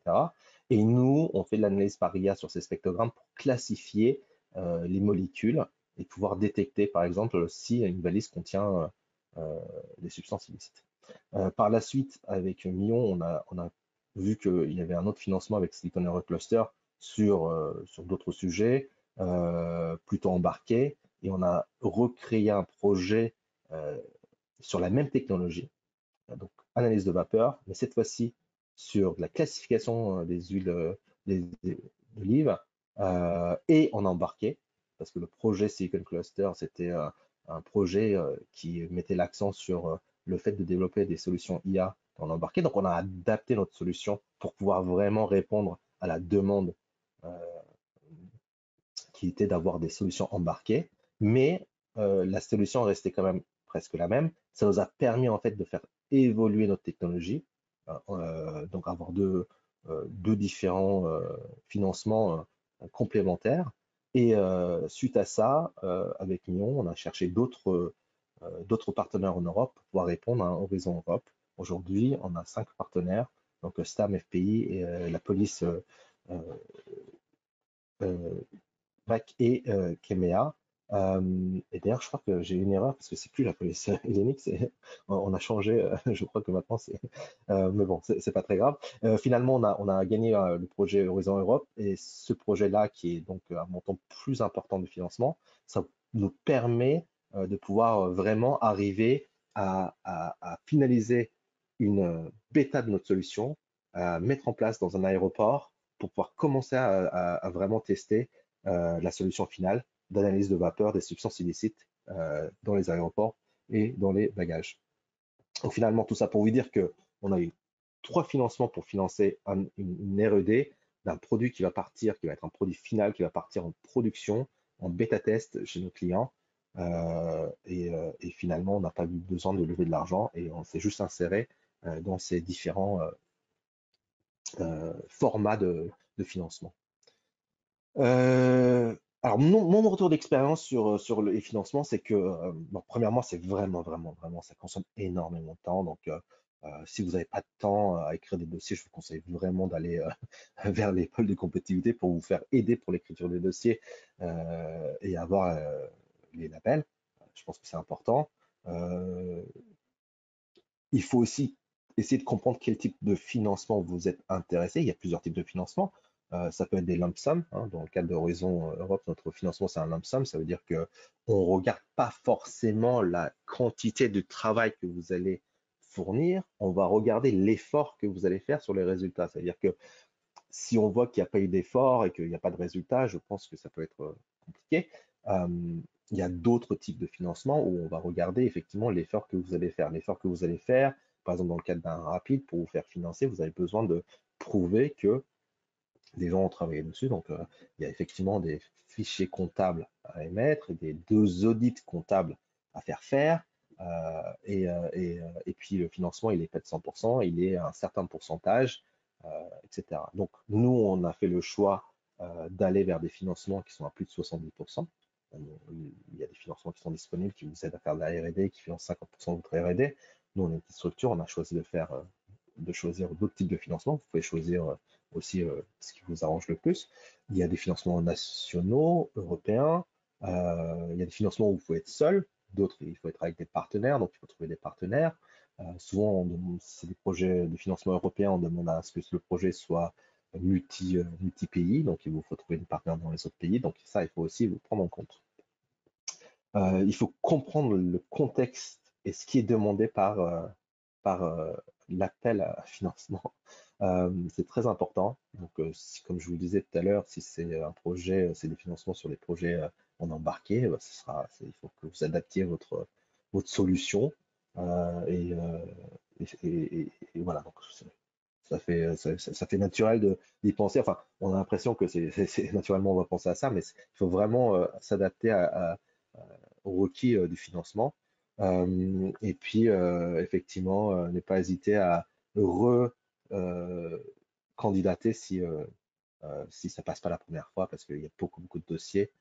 Comme vous voyez tout à l'heure dans les présentations de Gérard, on parle de 15-16% des dossiers qui sont acceptés. Donc, ne pas hésiter, et parfois on a des surprises, et puis aussi prendre en compte les remarques du jury si vous en avez.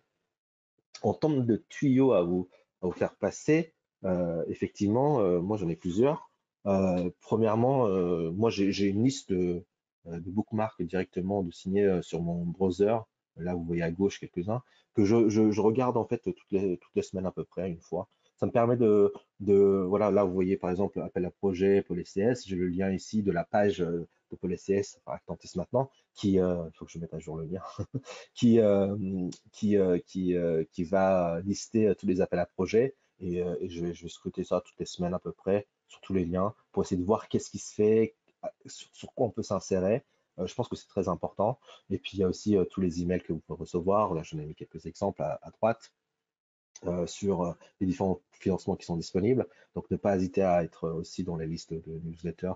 Ça me permet d'être vraiment à l'écoute du marché et de savoir ce qui est présent. Donc, trouver les partenaires, je pense que c'est très important. Nous, on a eu vraiment la chance de trouver un partenaire exceptionnel qui est mis en technologie en Espagne, et c'est grâce à Actantis qu'on les a trouvés, grâce au matchmaking d'Actantis. Donc là, ne pas hésiter à aller à ce genre d'événement pour essayer de faire le maximum de contacts et puis de voir si vos valeurs sont adéquates et si vous arrivez à trouver un partenaire qui est efficace. Nous, on cherchait des gens très sérieux sur qui on peut compter. Aujourd'hui, on a trouvé un partenaire vraiment exceptionnel là-dessus. Et ça nous permet de continuer à faire des projets ensemble.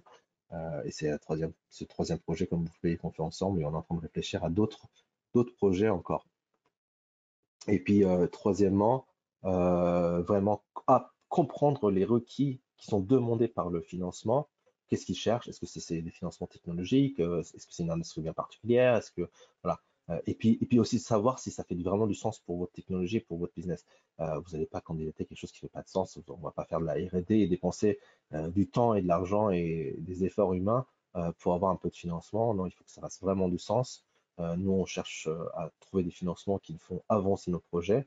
Et à chaque fois, comme je vous l'ai montré tout à l'heure, les trois projets sur lesquels on a travaillé, les trois financements sur lesquels on a travaillé, c'est la même technologie qui a fait avancer notre projet à l'avant jusqu'à avoir aujourd'hui un but qui est de mettre en production dans un aéroport la détection par vapeur par l'analyse de la vapeur par l'IA.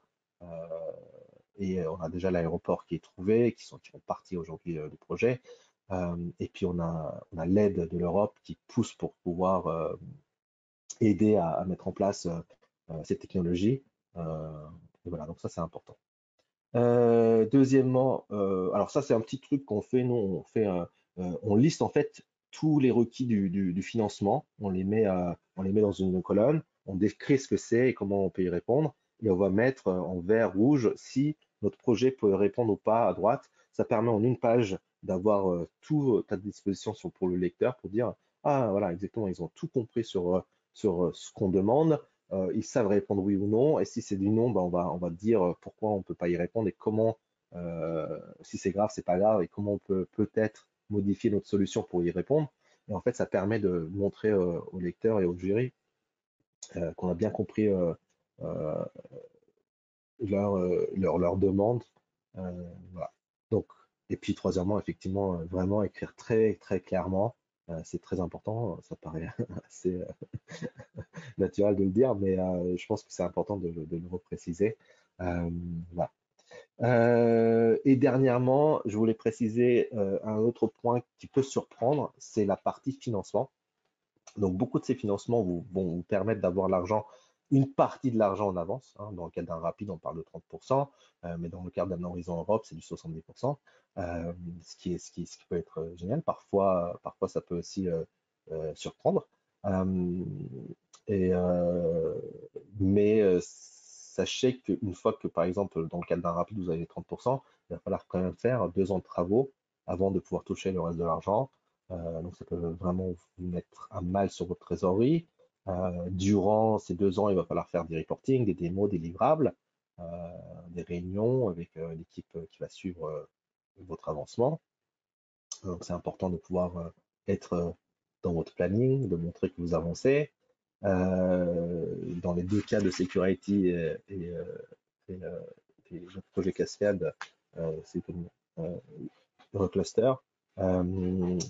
On a été suivi par Marielle qui nous a bien suivi, qui nous a fait le suivi, qui nous a vraiment qui a bien vu l'évolution du projet. Mais je pense que si on n'avait pas pu montrer l'évolution, on aurait des alertes qui auraient été qui seraient un peu arrivées partout. Donc c'est important. Et puis dernièrement, il faut faire attention sur le type de financement parce que parfois pour vous faire pour que le financement arrive, le paiement final arrive sur votre compte, il va falloir que vous puissiez produire des fiches de paye, que vous puissiez produire des audits de comptables, que vous puissiez produire. Donc, ça dépend vraiment des types de financement. Et ça, il faut faire attention parce que ça peut vraiment surprendre à la fin. Par exemple, un rapide, c'est assez compliqué. Les pièces à fournir à la fin d'un rapide sont très compliquées pour pouvoir avoir accès à ce financement et ça peut prendre des délais très, très, très, très longs. Donc, je vous conseille aussi de regarder cette partie-là. Voilà, c'est tout pour moi. Si vous avez des questions, n'hésitez pas, je serai ravi de répondre. Et puis, vous avez vos coordonnées ici si au cas où vous avez besoin de me joindre. Merci beaucoup. Merci beaucoup, Bora. C'était vraiment très, très intéressant de voir l'évolution du parcours, la progression sur les différents appels à projets. Je ne crois pas qu'il y ait eu de questions dans le chat, à moins que Nadira en exprime quelques-unes, mais il me semble que ce n'est pas le cas. En tout cas, on attend avec impatience les résultats du projet SOS dans 1 an, si j'ai bien compris. C'est ça à peu près? C'est à peu 1 à près, 2 oui. ans? Ouais, Bon, ça ben, sera plutôt mi-2026, mais on va dire 1 an et demi. Voilà. Bon, bah, à suivre de très près alors et encore bravo pour ce beau parcours. Si vous avez des questions à Bora, n'hésitez pas encore à le faire dans le chat. On pourra les relayer soit en fin de webinaire ou bien les lui transmettre ensuite directement par écrit. Donc, on va poursuivre maintenant la suite du webinaire sur les autres types d'appels à projets. Donc, je vais repartager à nouveau mon écran. Tout est visible, Nadira, de ton côté? Parfait. Très bien. Donc, pour continuer, le prochain dispositif d'accompagnement qu'on a pu identifier, c'est le dispositif Photonub dans le domaine de la photonique et au sein duquel Actantis est partenaire. Donc, en fait, Photonub Europe est lui-même un très grand projet européen avec plus de 50 participants. Donc, c'est une initiative européenne qui rassemble en tout plus de 500 experts dans le domaine de la photonique au sein de 15 États membres européens et se présente sous la forme d'un guichet unique qui permet aux PME d'accéder à des expertises et des technologies disponibles dans les centres de R&D en photonique en Europe afin de pouvoir les aider à booster l'innovation grâce à la photonique. Donc, cet accompagnement adresse différents marchés cibles qui sont très variés comme l'agroalimentaire, l'énergie, les infrastructures numériques, la mobilité, la santé, tout le domaine du manufacturing, la sûreté, la sécurité et les villes intelligentes, et également l'espace et la défense. Donc, ça s'adresse à priorité à des entreprises non photoniques afin de pouvoir développer des projets et des solutions photoniques dans ces filières applicatives. Donc, ce guichet unique se présente sous la forme de 4 piliers principaux avec un thème lié à la formation, avec l'accès à 50 centres de formation au niveau de l'Union européenne. Ensuite, à une thématique qui s'appelle Test Before Invest, qui est là pour dérisquer l'innovation en photonique pour les entreprises qu'on appelle early adopters via des projets collaboratifs. Ensuite, la partie écosystème et networking pour la mise en relation avec des investisseurs grâce à des rencontres B2B qui sont mises en place par le projet Photoneur Europe. Et ensuite, l'aspect support for investment avec ce qu'on appelle des business coaching. Donc, sur la partie financement, l'objectif ici est de pouvoir offrir à des PME différentes solutions pour pouvoir financer en fait un partenariat avec un centre de R&D européen au sein du projet Photonub Europe.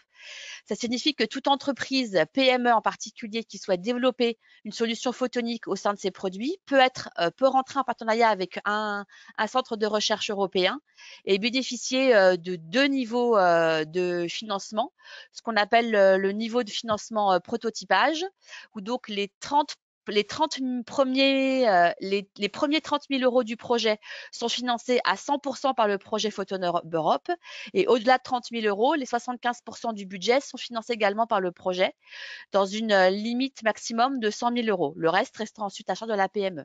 Donc ici, ce financement sert à développer les actions de R&D qui sont menées par un centre de recherche européen autre que le pays de l'entreprise, pour pouvoir développer cette innovation photonique.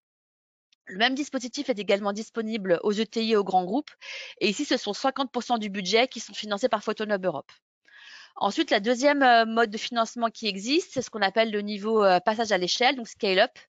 Et ici, ce sont sur des TRL un peu plus élevés et ce sont 85% du budget qui est financé par PhotonHub Europe. Donc, toujours pour mettre en place un partenariat avec un centre de R&D européen en photonique. Et le même dispositif est également disponible pour les ETI et les grands groupes et avec 50% du budget financé par PhotonHub Europe. Donc, si vous souhaitez candidater, vous aurez le lien ici même auquel vous pourrez participer. N'hésitez pas à revenir vers nous. Actantis est un partenaire de ce projet-là. Le projet existe jusqu'à la mi-2026. Cependant, les financements et couvrant à peu près 1 an de travail, il est important que cela puisse se mettre en place avant l'été 2025. Deuxième thème, comme je vous l'ai indiqué, qui est aussi intéressant au sein du projet PhotonHub, ce sont les formations photoniques. Donc, PhotonHub Europe propose une offre de formation dans le domaine de la photonique pour les PME qui sont en général des utilisatrices débutantes dans le domaine de ces technologies-là. Les formations sont disponibles en ligne gratuitement. Vous avez un catalogue de formations qui est disponible sur Internet auquel vous pouvez vous inscrire. Il existe également des formations en présentiel disponibles au sein des 40 centres de formation et des 10 centres d'expérimentation du Hub PhotonHub Europe qui sont payantes, mais avec un prix très réduit par rapport à des tarifs que vous auriez en direct, et également sur inscription. Et il existe également des formations pour les formateurs, donc Train the Trainer, donc formation pour les enseignants, pour les centres de formation professionnelle. Et donc, vous trouverez toutes ces informations-là en vous connectant au site PhotonHub Europe ici même. Voilà pour la partie PhotonHub Europe. Donc, on passe ensuite sur un autre sujet, donc sur le programme Horizon Europe. Donc, comme vous le savez probablement, Horizon Europe est le nom du 9e programme cadre de l'Union européenne pour la recherche et l'innovation pour la période 2021-2027. C'est le successeur du programme Horizon 2020, donc avec une enveloppe globale sur les 7 ans de 95,5 milliards d'euros.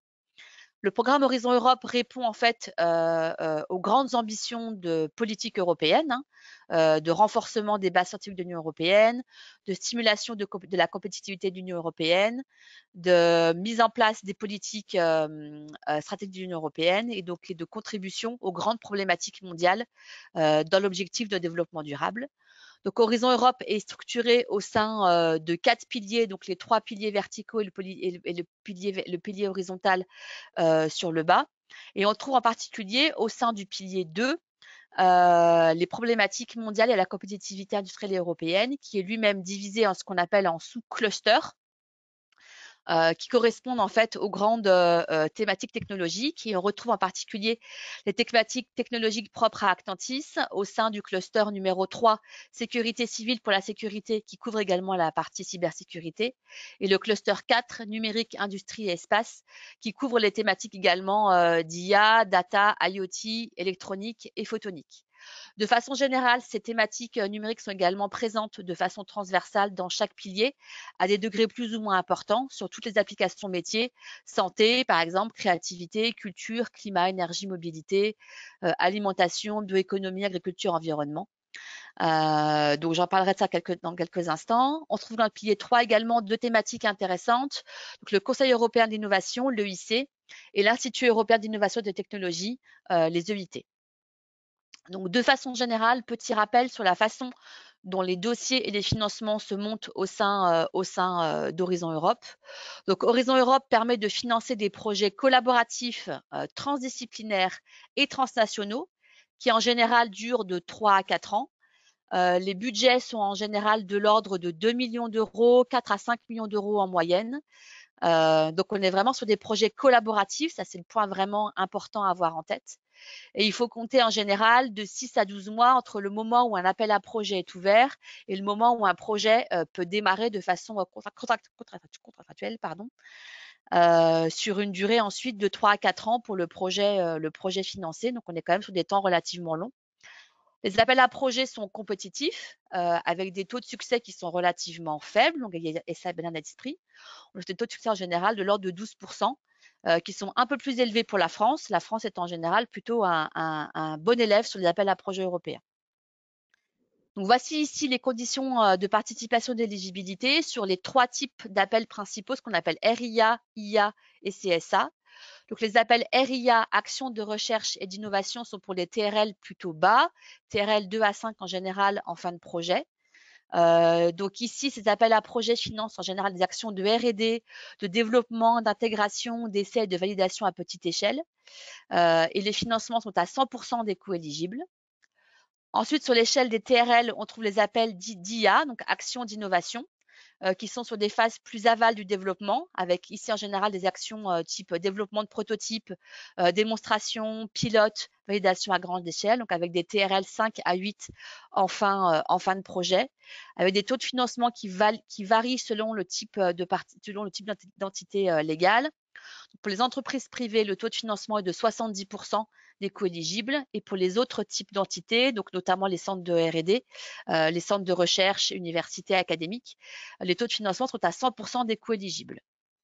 Ensuite, on trouve les actions dites CSA, donc actions d'accompagnement, actions de soutien et de coordination, qui sont des actions d'accompagnement qui servent à structurer une communauté ou bien à préparer la mise en place d'un autre appel à projet. Ce sont en général des actions qui sont dites stratégiques complémentaires de coordination, de sensibilisation, de mise en réseau et de formation. Ici, c'est 100% des coûts éligibles. À noter que la plupart du temps, les coûts indirects sont calculés de façon forfaitaire, comme à 25% des coûts directs. Et en général, les conditions d'éligibilité se trouvent sur la participation et l'origine géographique des participants. Donc, il faut à chaque fois un minimum 3 entités légales indépendantes établies dans 3 États membres ou États associés différents, dont au moins l'un étant l'un des 27 États membres européens. Dans chaque appel à projet, des conditions spécifiques peuvent apparaître par rapport à l'éligibilité. Donc, c'est vraiment important de voir les conditions spécifiques qui existent.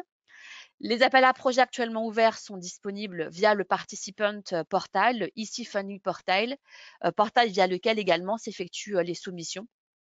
Et en général, ce sont des dossiers de l'ordre de 30 à 45 pages qui sont à déposer suivant les appels à projets que vous ciblez. Donc, c'est important à chaque fois de bien voir les conditions spécifiques qui sont explicitées dans chaque appel à projet. Donc, au sein des 6 clusters dont je vous ai parlé précédemment, donc voici la situation pour les appels à projets 2025. Donc, la Commission européenne a pris un peu de retard sur la publication de ce qu'on appelle les work programmes, les programmes de travail pour 2025. Ils ne sont pas encore publiés dans aucun des appels à projets, dans aucun des clusters. Cependant, certains drafts sont en train de circuler, donc si éventuellement vous avez un besoin, vous pouvez me solliciter par rapport à ça. Et voici les informations qui sont actuellement connues au sein du cluster 2.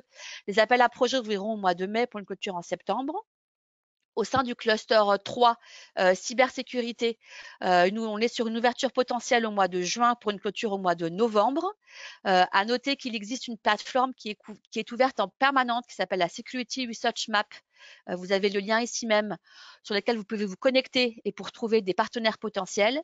Et un événement de réseautage est déjà annoncé, donc un événement qui est assez connu dans la communauté de la sécurité, qui est l'événement SMIG qui aura lieu les 6 et 7 mai à Paris. Donc, vous avez déjà le lien ici pour vous y inscrire dans les locaux du Conseil régional de la région Île-de-France. Pour le cluster 4, numérique, industrie et espace, donc la publication est attendue pour le mois d'avril pour le programme 2025. Et pour le call industrie, on attend une ouverture en mai, clôture en septembre. Et pour les appels numériques, on est sur une ouverture potentielle en juin pour une clôture en octobre. Et pour les appels du cluster 5, climat, énergie, mobilité, cluster 6, alimentation, bioéconomie, agriculture, environnement, les dates ne sont pas encore publiées.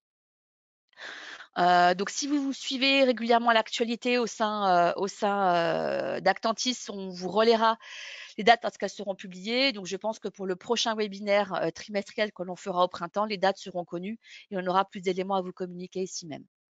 Vous pouvez aussi suivre l'actualité au sein du site web horizoneurope.gouv.fr qui fournit des actualités de façon très régulière. Au sein du pilier 3 d'Horizon Europe, on trouve également l'EIC, qui est le Conseil européen de l'innovation, donc qui est un organe européen qui vise à accompagner l'émergence et la mise sur le marché d'innovation de rupture à fort impact sur la société au niveau environnemental. Donc, le Conseil européen de l'innovation a donc pour but d'améliorer la capacité technologique de l'Europe et la compétitivité face à une très forte concurrence mondiale. Donc, l'EIC s'adresse à la fois à des chercheurs et à des entreprises qui développent des projets à très haut potentiel et à très haut risque et offre donc des solutions de financement qui sont très adaptées pour dérisquer les projets d'innovation et pour les accompagner sur toute leur maturité technologique à différents stades de leur échelle TRL. Donc, on trouve trois dispositifs de financement. Sur les TRL assez bas, on trouve ce qu'on appelle l'EIC Pathfinder ou éclaireur. Ensuite, on trouve l'EIC Transition intermédiaire avec des conditions assez spécifiques d'éligibilité. Et sur les échelles plus hautes, donc TRL 6 à 9, on trouve l'EIC Accélérateur. Donc, tout d'abord, premier instrument, l'EIC Pathfinder. Donc, l'EIC Pathfinder a pour objectif de financer les premières étapes d'un projet collaboratif de recherche risqué avec un haut potentiel d'innovation de rupture. Donc, il s'adresse à des consortiums de minimum 3 entités indépendantes de 3 États membres ou États associés, donc au moins l'un étant établi dans un État membre. Donc, le consortium doit porter en fait une vision à long terme de technologies radicalement nouvelles qui peuvent avoir un effet de transformation important sur l'économie et sur la société et de manière ambitieuse. À terme, l'objectif est de pouvoir générer un produit, un service ou un process qui peut être porté par une spin-off. Donc, on est sur des TRL très bas, TRL 1 à 2 jusqu'à TRL numéro 4, jusqu'à TRL 4. Le financement se fait sous la forme de subventions, subventions à 100% sur un projet de type RIA. Donc, maximum 3 millions d'euros pour les appels à projets dits open, donc tout type de thématique, ou bien jusqu'à 4 millions d'euros sur les appels à projets dits challenge, qui répondent à l'un des challenges que vous voyez ici. Donc, il y a actuellement 4 challenges qui sont ouverts, notamment un qui porte sur la thématique de l'IA générative pour le traitement des cancers, d'autres sur les thématiques, par exemple, de la robotique, etc. Donc, les appels à projets sont actuellement ouverts. L'appel à projet Open va se clore le 21 mai et les appels à projet Challenge le 29 octobre de cette année.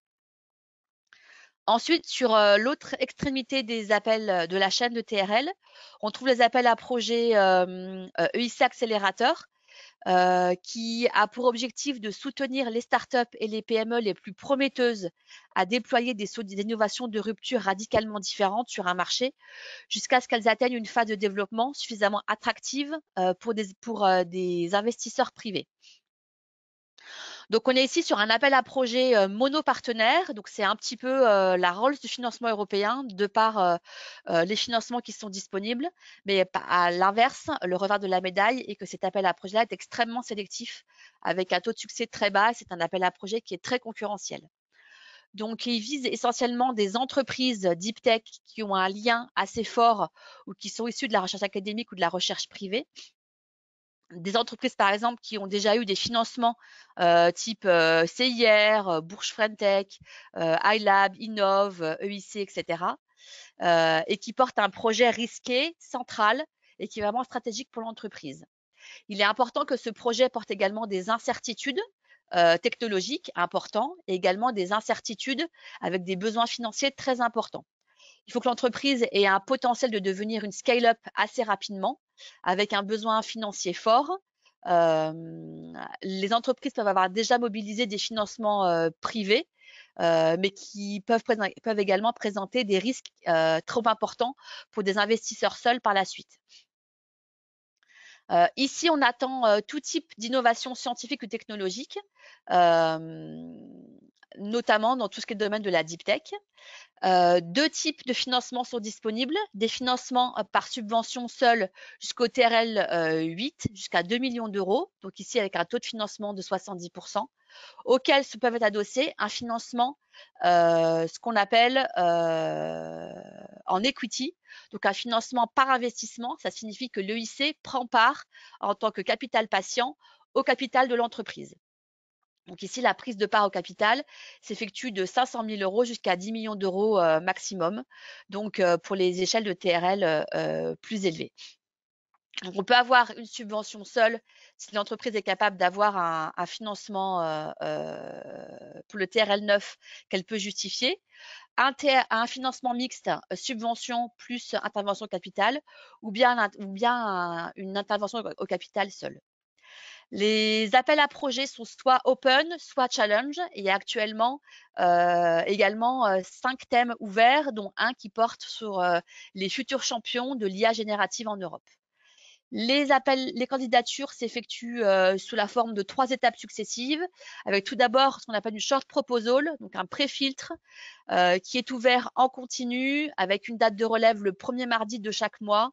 Donc ici, il faut reprendre un petit dossier, fournir un pitch deck de 10 slides, une vidéo de 3 minutes. À l'issue de ça, vous avez un premier filtrage go, no go. Si vous êtes validé avec un go, vous allez à l'étape suivante, l'étape 2, full proposal, et vous bénéficiez d'un accompagnement par l'EIC pour déposer votre proposition complète qui vraiment là est équivalente à un dossier de levée de fonds qui est à déposer. Ici, il y a 2 dates de relève au cours de l'année. Donc, la première, le 12 mars. Mais là, ça sera possible uniquement si vous avez déjà obtenu le pré-filtrage. Donc, ça va être déjà tard pour répondre à celle de mars. La deuxième date de relève pour 2025 est fixée au 1er octobre. Donc là, c'est un dossier complet et très exhaustif qui est à déposer. Et ensuite, si vous faites partie des heureux lauréats à avoir franchi l'étape 3, vous êtes invité en fait à une audition devant un jury. Donc là, l'audition pour ceux qu'on dépose en octobre s'effectue en fait en janvier 2026. Et ensuite, si cette étape-là est franchie, on va ensuite à l'étape de due diligence pour les éléments financiers. À noter qu'en cas d'échec, de 3 échecs à n'importe quelle étape du processus, vous ne pouvez pas recandidater à nouveau et qu'il y a une période de gel en fait pour candidater à une autre étape. À signaler également que la région Sud propose un accompagnement sur ce type d'appel à projet-là, un accompagnement gratuit qui s'appelle Life PME. Donc, si vous souhaitez avoir une prise en charge de l'intervention d'un consultant, vous pouvez également nous solliciter et on pourra vous mettre en lien avec la région Sud, donc dispositif éligible uniquement pour les entreprises qui sont implémentées en région Sud. Ensuite, sur un dispositif assez similaire, une nouvelle initiative a été introduite dans le cadre du programme de travail 2025 de l'EIC qui s'appelle l'EIC Step Scale Up, donc dispositif qui vient d'être mis en place sous la forme d'un appel pilote. Ce dispositif cible spécifiquement les entreprises qui font progresser les technologies dites stratégiques pour l'Union européenne, donc en particulier dans le domaine du numérique, de l'énergie propre, de l'efficacité énergétique et des biotechnologies. Donc cette nouvelle initiative du Conseil européen de l'innovation vise à soutenir les startups, les PME et les petites entreprises à très forte croissance. Donc on va jusqu'aux ETI de moins de 500 employés. Et l'objectif est de combler le déficit de financement que peuvent avoir ces entreprises qui n'arrivent pas à être entièrement financées par des investisseurs privés. Donc le financement proposé est exclusivement de l'investissement par l'EIC afin d'avoir un effet de levier. Donc investissement de la part de l'EIC qui va entre 10 et 30 millions d'euros par entreprise, avec un investissement en fonds propres géré par le fonds EIC. Donc ici, un effet de levier est attendu afin de pouvoir catalyser des levées de fonds qui viendraient d'autres investisseurs pour avoir une levée de fonds totale comprise entre 50 et 150 millions d'euros, donc c'est-à-dire 3 à 5 fois le montant de l'investissement que l'EIC souhaite y mettre.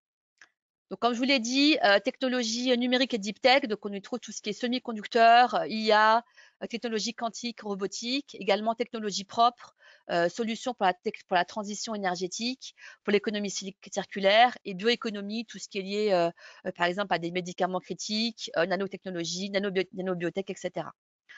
Donc, les processus de candidature se font en 2 étapes, avec tout d'abord un dossier de candidature à déposer, dossier qui doit être joint avec une preuve d'intérêt d'un investisseur qualifié qui couvre à minima 20% de l'objectif de financement total de levée de fonds. Et ensuite, en 2e étape, un entretien avec une audition devant le jury de l'UIC. Donc, l'appel est actuellement ouvert avec un dépôt au fil de l'eau sous la forme du premier arrivé, premier servi. Une première date de relève est attendue au plus tard le 25 février et les interviews auront lieu au mois d'avril pour cette première date de relève. Voilà, donc le budget global pour 2025 est de 300 millions d'euros. Et il y a une prévision d'une augmentation jusqu'à 900 millions d'euros d'ici 2027. En plus du financement, les entreprises sélectionnées pourront bénéficier de services d'accélération commerciale et d'un label qui s'appelle le STEP Seal pour l'accès à d'autres financements proposés par la Commission européenne. Voilà pour les appels à projets Horizon Europe. Ensuite, je voulais vous mentionner l'appel à projet Eureka Eurostar. Donc, le programme Eureka Eurostar soutient les PME innovantes dans des projets collaboratifs et donc vise des entreprises qui ont de forts investissements en R&D. On est sur une approche bottom-up, ça signifie que c'est vraiment ouvert à tout type de domaine technologique. L'objectif final ici est de financer donc des partenaires dans des projets collaboratifs dans une phase de développement de 3 ans maximum avec une commercialisation qui intervient dans les 2 ans qui suivent la fin du projet.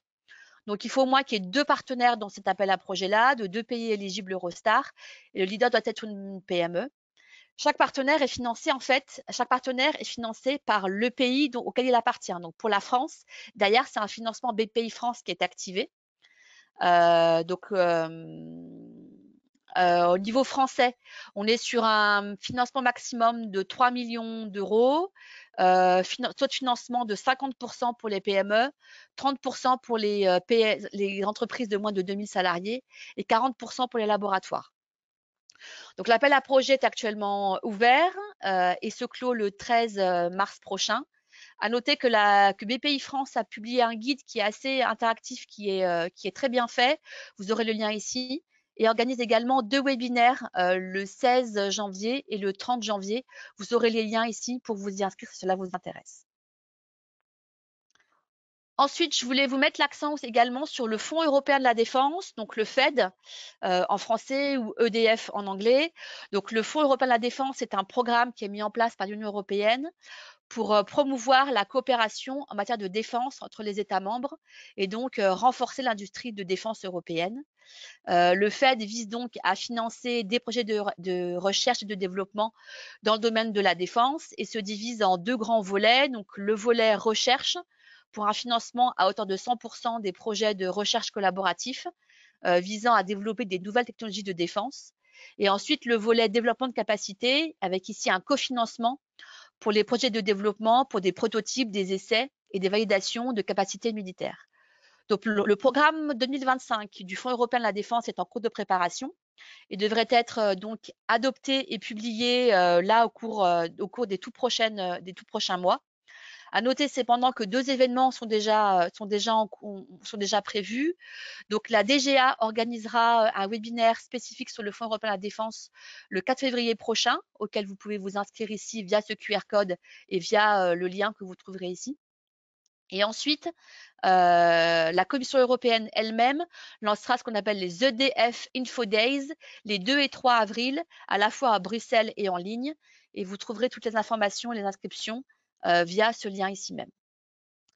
Ensuite, toujours lié avec le Fonds européen de la défense, mais de façon plus générale sur la thématique défense, à noter que Actantis est partenaire de l'initiative Eurodef, qui est lancée par la DGA sous pilotage de la FMES, en partenariat avec tous les clusters et les pôles orientés défense de la région. Donc l'événement Eurodef, en fait, est une convention d'affaires qui a pour finalité de permettre aux PME de défense et de sécurité de mettre en avant leur technologie et leur savoir-faire lors d'entretiens B2B avec des PME et des grands groupes de défense au niveau européen. Donc l'idée, c'est vraiment d'avoir un réseautage large au niveau européen sur des thématiques qui sont très variées, mais qui sont rattachées à la fois à la défense. Vous avez la liste ici exhaustive. L'événement Eurodef vise en fait toutes les PME de l'Union européenne et également les grands groupes de défense européens et s'organise autour de 2 temps forts avec des rendez-vous B2B qui auront lieu entre le 17 et le 31 mars en ligne via l'outil B2Match que la plateforme Eurodef met en place et également via des rendez-vous B2B en présentiel à Toulon qui auront lieu le 2 avril avec des espaces de networking et de convivialité dans le cadre de la conférence ENDR. À noter que le même événement en fait a lieu déjà depuis 2022. C'est la 4e édition qui va avoir lieu ici. L'année dernière, on avait rassemblé en fait plus de 310 inscrits qui provenaient de 21 pays européens et plus de 1000 rendez-vous B2B ont pu être mis en place via le site Eurodef. C'est vraiment une convention d'affaires très intéressante si vous voulez développer votre réseau dans le domaine de la défense. Donc l'inscription se fait via le QR code que vous avez ici ou via le lien que vous aurez ici même dans les slides qui vous seront remis cet après-midi. Les inscriptions sont déjà ouvertes dès maintenant et les prises de rendez-vous en fait débuteront à compter du 3 mars. Ensuite, pour terminer cette session ce matin, je voulais vous évoquer 2 sujets sur les missions internationales. J'en ai déjà parlé la dernière fois, mais l'initiative EU Business Hub en fait est un programme financé par l'Union européenne qui vise à soutenir en fait les PME européennes dans les domaines des technologies vertes, du numérique et dans le domaine de la santé, en proposant des missions internationales, spécifiquement en Corée du Sud et au Japon. Donc en tout, ce sont 10 missions au Japon et 10 missions en Corée qui sont mises en place par l'initiative EU Business Hub, spécifiquement liées vers les PME. Les frais d'hébergement sont pris en charge à hauteur de 80% ainsi que toute l'organisation de la mission. Et donc, reste à charge uniquement les frais de déplacement. Donc, c'est une thématique qui est assez intéressante si ces destinations vous intéressent, avec des critères d'éligibilité assez spécifiques ici. Actuellement, 2 missions sont en cours de préparation. La Japan IT Week, donc date de candidature cette semaine pour le mois d'avril 2025.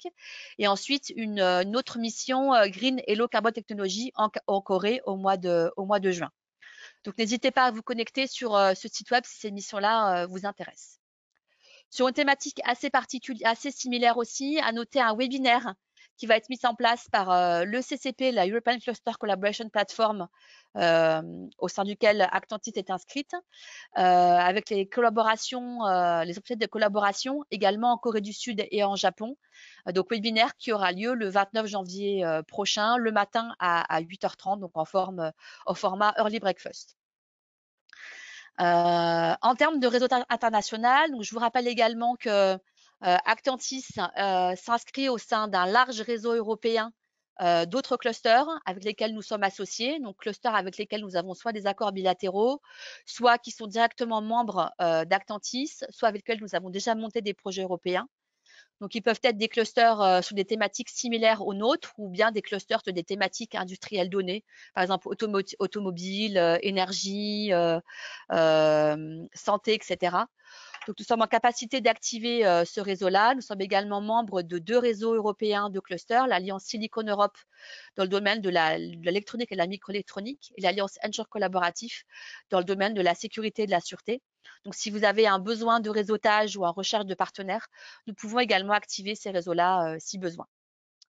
Voilà, cela clôt ma présentation pour aujourd'hui. Vous avez mes coordonnées ici si vous souhaitez me contacter pour qu'on puisse discuter de votre besoin spécifique d'accompagnement au niveau européen. Et s'il y a des questions assez générales, je peux les prendre actuellement. Voilà, merci à tous pour votre attention. Merci beaucoup, Marielle, pour ton intervention. Nous n'avons pas de réponse, donc je pense que c'était très, très clair. Le cas échéant, effectivement, les participants t'enverront directement un mail. Donc, Oui, je le rappelle, donc les slides vous parviendront dans l'après-midi. Vous aurez donc les coordonnées de Marielle sur la partie appel à projet européen et mes coordonnées mail également sur la partie appel à projet français. Donc, n'hésitez pas à nous contacter, nous vous répondrons avec plaisir.